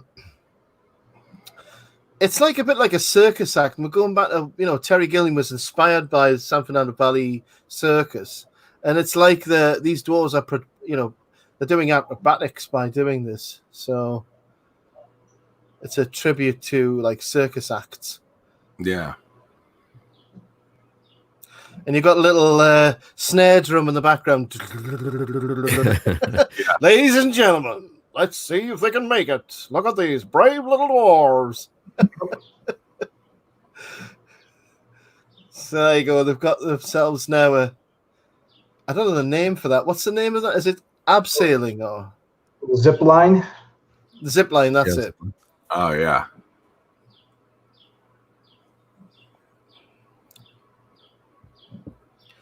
I'm drinking a very fine Belgian raspberry beer right now, gentlemen, and I know it's not particularly high tea.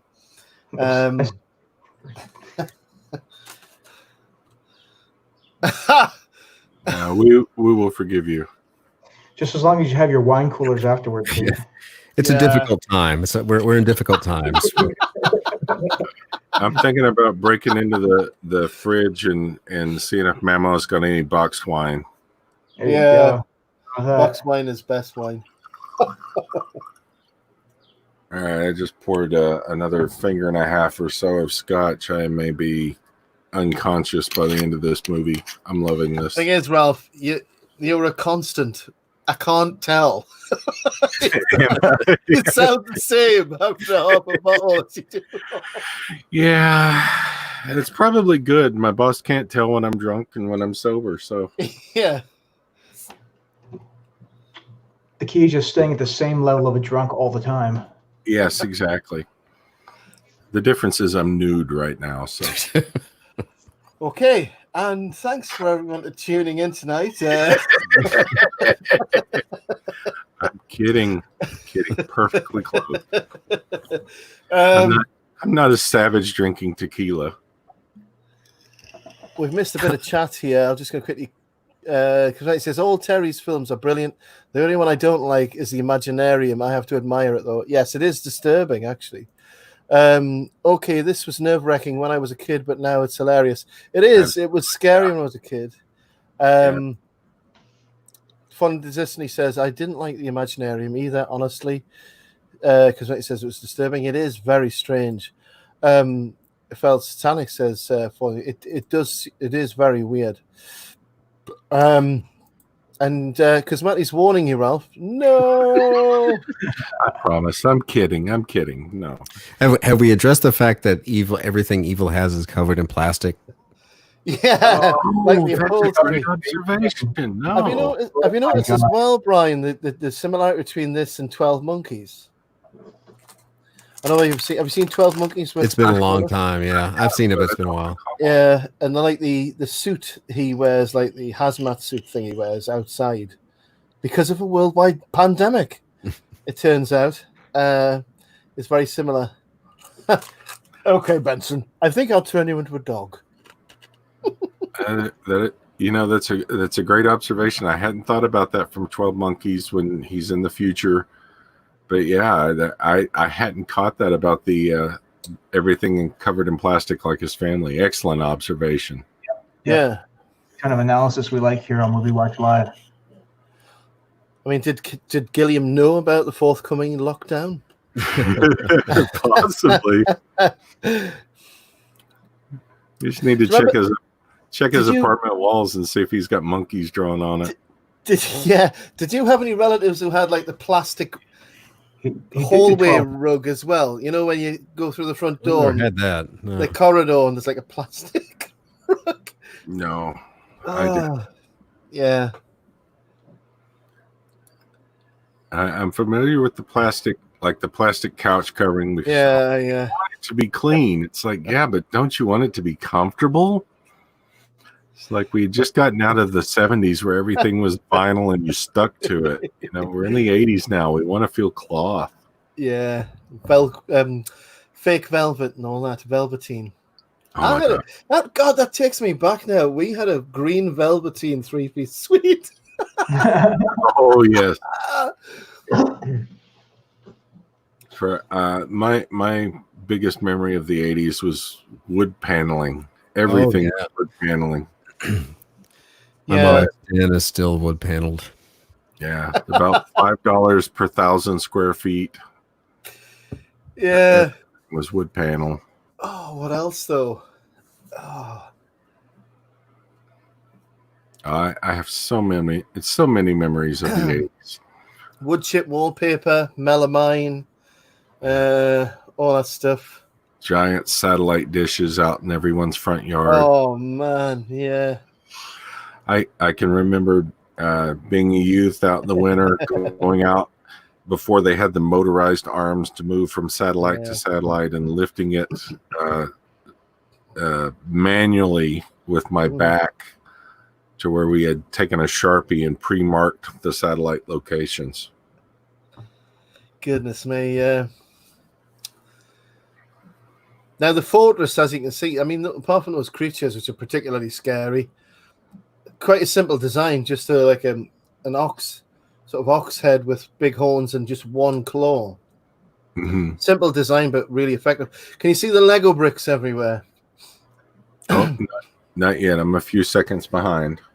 Well, it's like the whole fortress is like, are we inside Kevin's mind? You know, is this Kevin's imagination or is this reality?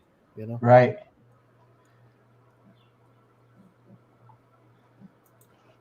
Yeah, those things are terrifying as hell. Yeah. Well, and that's it. A simple design can, you know, with the proper lighting, the proper atmosphere can absolutely be effective. Yeah. And again, it's about what Brian was saying about filling in the blanks. Yes. You know? And I'm marveling, you know, what they were able to accomplish on a $5 million budget. Yeah, no kidding. Yeah, exactly. No kidding.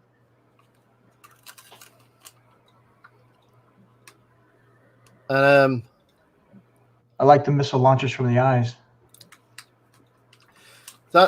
It's pretty good. I mean, the pig head, you know, that.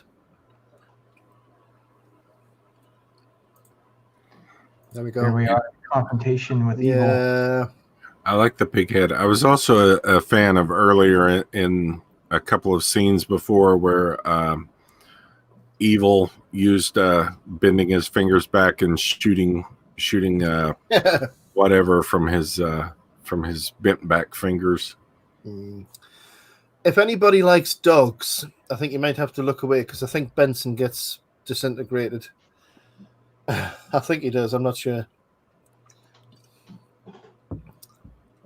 And I missed. Why did he turn that one fellow into a dog rather than just disintegrating him like he did the others? No, I'm not sure.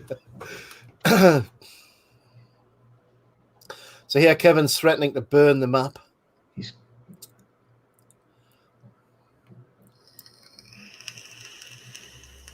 And I like the way that one of the dwarves is just called Robert.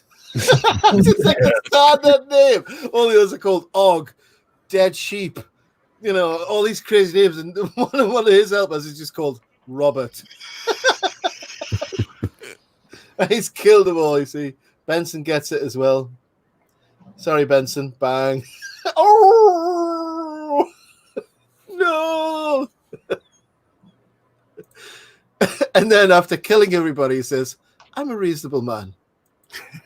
Yeah, and the way Benson he expires is soul crushing.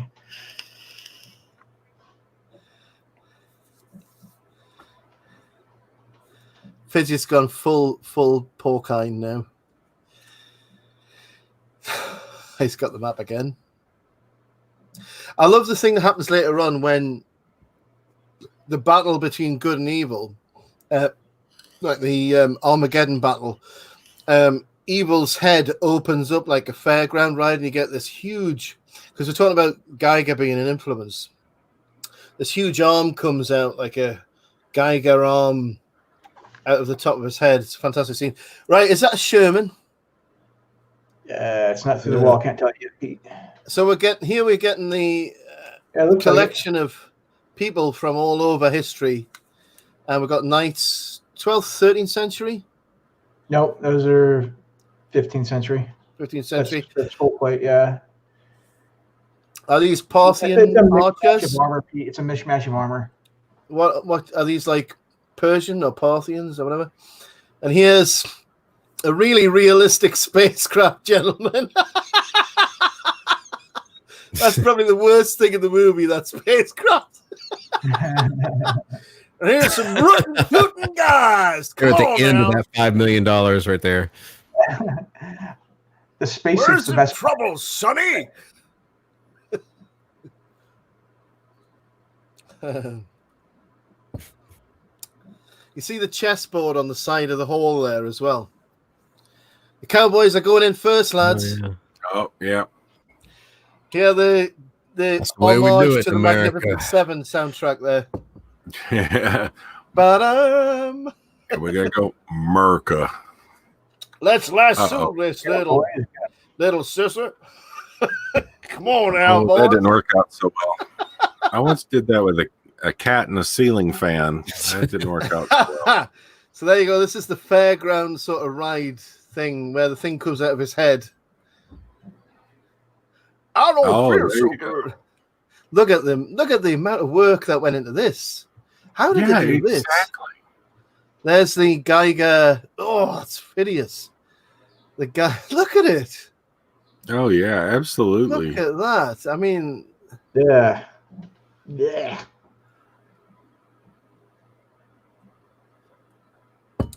it's creepy. So realistic. It's amazing. Very well. Knife comes out just to cut the ropes. Good old boys have gone for a Burton there. Who's next? The ancient archers, Parthians, I think. Yeah, aren't they? archers. Yeah. Oh, they're using. He's using the Ralph defense. Yeah. Inflate yourself. Yes. Body positive. Yes, body positive. All you need is 3,000 bags of Cheetos. Yeah, fight the supremacy. So why they stopped shooting, I don't know. Exactly. It's a bit odd. You can still hit them in the head. They've got those Smurf hats on as well, haven't they? Those Smurf hats. I like how the arrows turned around and hit them. Yeah. Yeah. So here's the 14th century knights. And of course, he uses gas against them. Well, Once again, another Ralph defense. You can ask Mrs. Ralph about this. This is my most effective defense.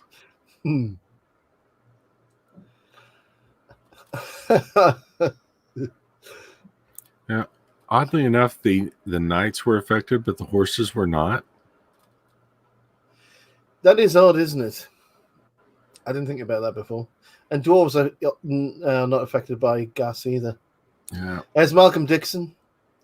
That's what. There we are. Oh, Randall's turn. Next. All right, what you got, Randall? Go on, Randall. Get him with the Sherman. Bang.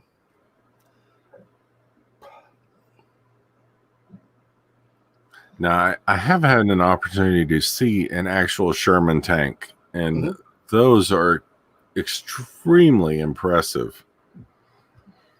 Yeah, I realized they were not the most vicious of the tanks of World War II, but goodness. And you can imagine this is like, of course, Evil's got control of both of these now, and it's making them play with each other now. This is like, I mean, all young boys are into like, you know, war games and stuff like that. We've all done a bit of like tabletop war gaming or stuff like that. Yeah. Or make your GI Joes fight each other. Yeah. Yes. And I apologize, Cosmetti. This, you know, I'm brutally honest when I've had a couple of bottles. But he says it in such a soft-mannered way that it seems fine. Yeah. Truth hurts.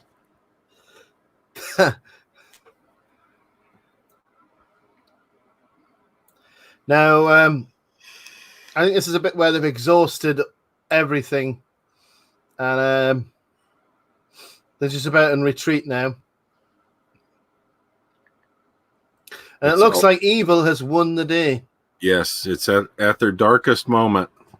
Yep. I love the Moonraker laser sound we've got going on there. Do you know when GoldenEye came out for the was it the Xbox? That was my favorite weapon in GoldenEye, just because of the sound. Oh, bang! Yeah. Oh, Kenny Baker has been crushed. Oh, Kenny. Rip and pepperoni, my friend.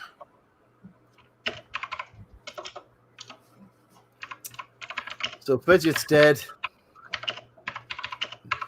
Oh, and which one is the pig now?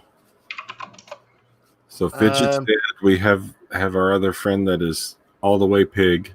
Yeah, he's gone full pig. Never go full pig. Never go full pig. Oh, Fidget.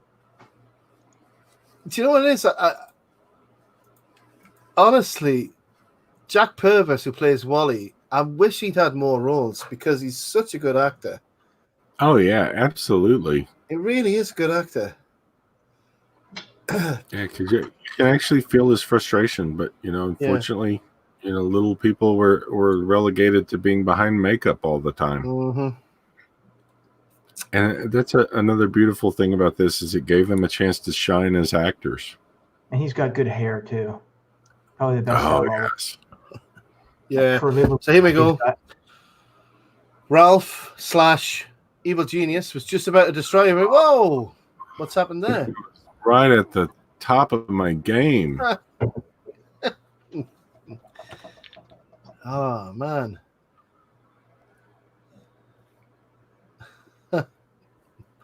Who's this coming? Is this a supreme being? Surely not. It is, and don't call me Shirley. Well done. I applaud you. Nice.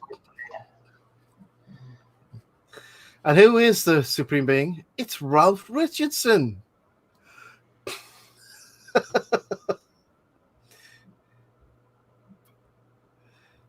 Yes, I love how they're all prostrating now.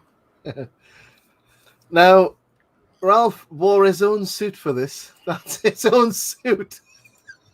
Yeah, that's some cash they put towards the set. All right. Yeah. Or for the other hats. Exactly. And also, apparently, when Ralph read the script, he made corrections to it. He said, "Well, God wouldn't do that." So You know what? And it's wise of Terry Gilliam to listen to the input.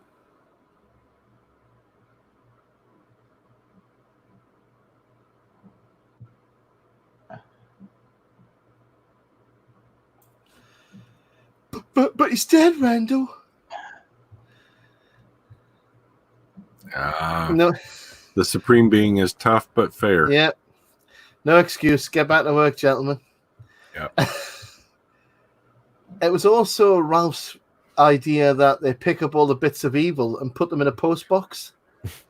Very smart. I love Jack Purvis's line there. I'm sorry I killed you, Fidget. This ending coming up is the only thing I remember as a kid watching it, and it really disturbed me because his parents disappear. That's what I remember, and it really freaked me out that he lost his parents. I had the same exact reaction when I saw this as a kid. It kind of haunted me. Yeah, because at first with the fire and all that stuff, and then with the parents and stuff, it was like, damn, you know. Yeah, I had the same reaction. I have a relevant story when we get to that point. Yeah, I remember the same thing because I saw this as a little kid, and I'd never seen any Monty Python before this. And I thought, well, what's going on there? It totally freaked me out. And I remember a couple of years after this, I saw Holy Grail, and that has like an ending, a typical Monty Python ending. And that was like, well, what's going on? And like the older kids I was hanging out with, like said, have you never seen Monty Python before? I was like, well, no. I remember being extraordinarily frustrated as a kid with the ending of the Holy Grail, where everybody's thrown in his car. It's like, what? No, I've invested this whole movie in this. Later on, I came to appreciate it.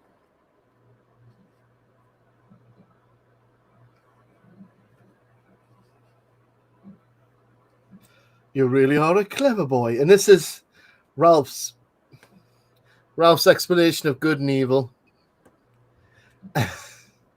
Why do we have to have evil? He goes behind the column and comes back.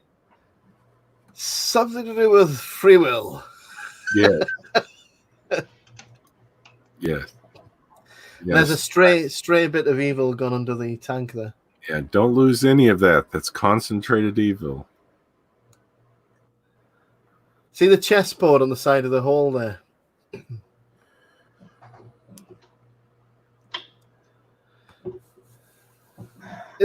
We've done Dragon Slayer on this channel as well.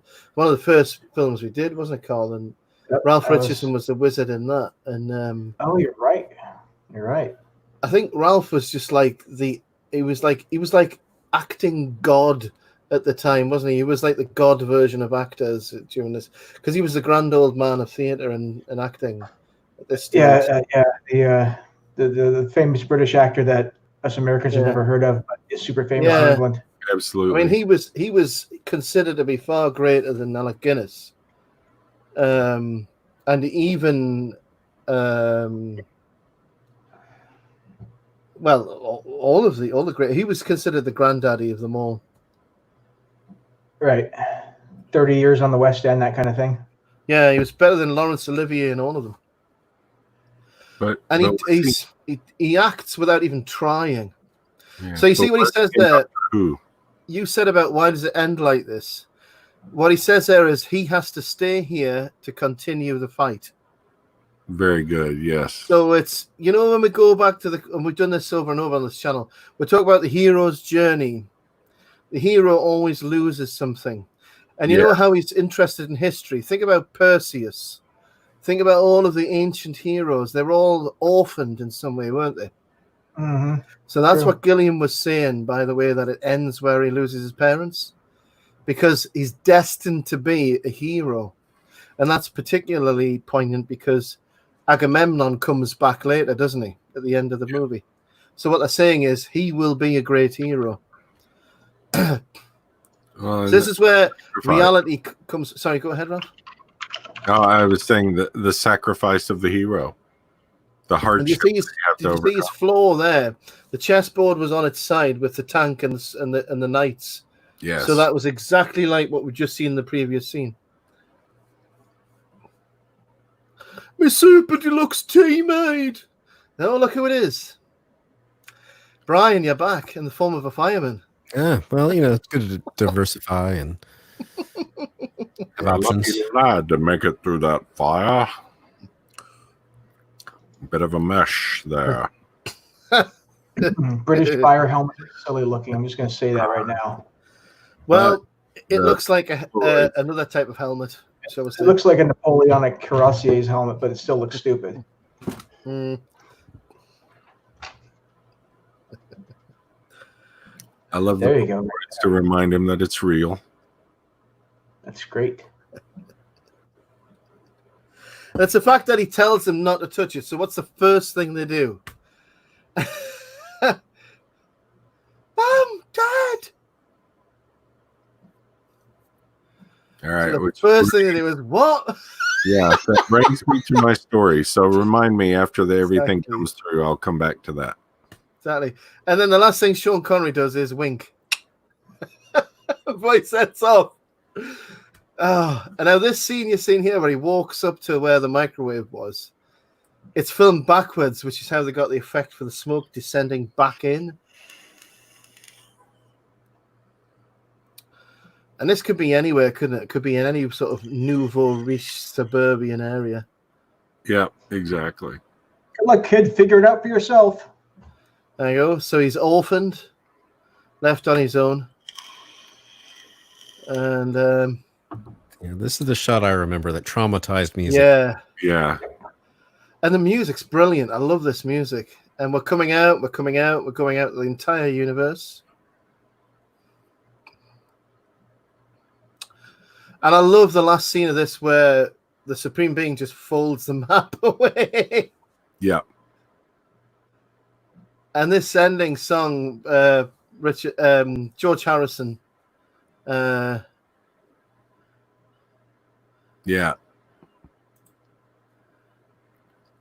All right. Now, gentlemen, what did you think overall? Anybody can join. Who wants to be first? Ralph? Oh, yeah. I love it. Love the movie. Really took me back. And I'd like to share my memory, if that's okay. Mm-hmm. So I remember watching this with my parents as a youth, and specifically the memory that stands out the most is the scene where the mom and the dad touch evil. Mm-hmm. And I remember my mother piping up at the time going, why in the world would anybody do that? And me turning around to her and saying, oh, I could definitely see you all doing that.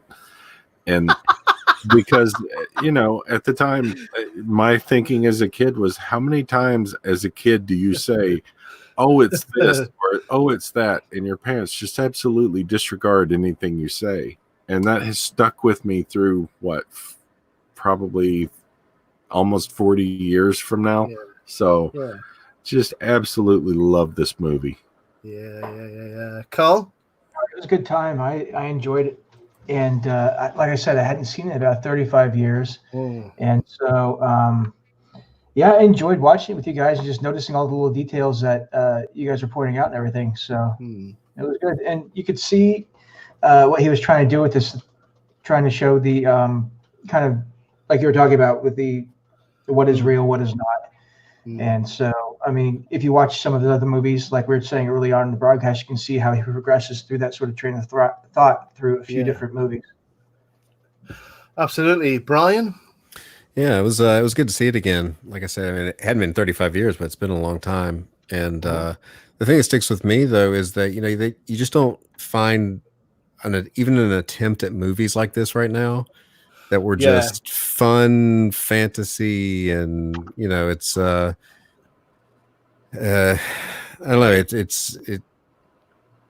to me the pacing is really good, but I don't know that how something like this would play for a modern audience.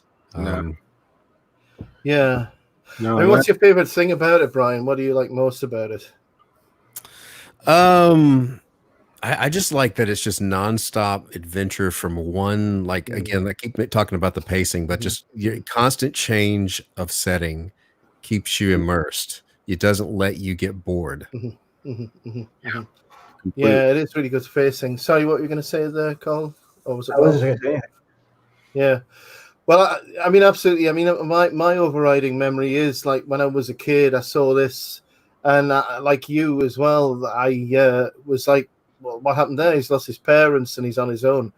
But it's a fun romp, but it leaves you with that idea of, the reality of life is you have fun as a kid, but life is hard. And it's sort of indicating that perhaps childhood is your best years, and they tell you that at the beginning, but you don't realize until you get older. There's a replay of the final, right at the end of the movie, a replay of the photo scene, and it's just sort of saying, cherish the good times, because they take photographs, remember those memories, because they only happen once. Yes, I think that's the ultimate thing, isn't it? You know what I mean? So, like, in a way, they're sort of going back into these periods, but they're sort of revisiting them in the same way you would look at family photos. Well, and it's a great movie to just go through, have fun. It's a fun romp, and it takes you away from the day to day. Absolutely. Well, it's really one of the enduring classics of Terry Gilliam, and a fantastic movie to watch. And I'm so pleased that you were able to join all of you, Ralph, Carl, and Brian, to join me tonight to watch it, because it is such a really good movie and something we all remember from our childhood. And thank you to everybody who joined us in the chat. We had Sadie Bella, Falling at Destiny, Cosmetti, Brian the Observer, and we also had Apollo Patriot come in there, and again, he was hailing Greek mythology, which is what he does every time. We also had Patio Furniture, which is probably one of the best names I've ever heard. We had a full house tonight. And thank you to my guests, and thank you to everybody who will watch this recorded as well, and everybody who turned up live for the show. I've really enjoyed myself with this one, and it's been a pleasure. Thank you, Pete, and thank you to everyone else. Thank you, chat. This has been a blast. Absolutely. Yep, well, it's fun. Thanks for inviting me. It's a pleasure. And Carl, any last words? Oh, thanks again, Pete. It was nice to come back and join you again for this. And thanks again. Cool. Well, with that, we'll say good night. Good night, everybody. Good night, all.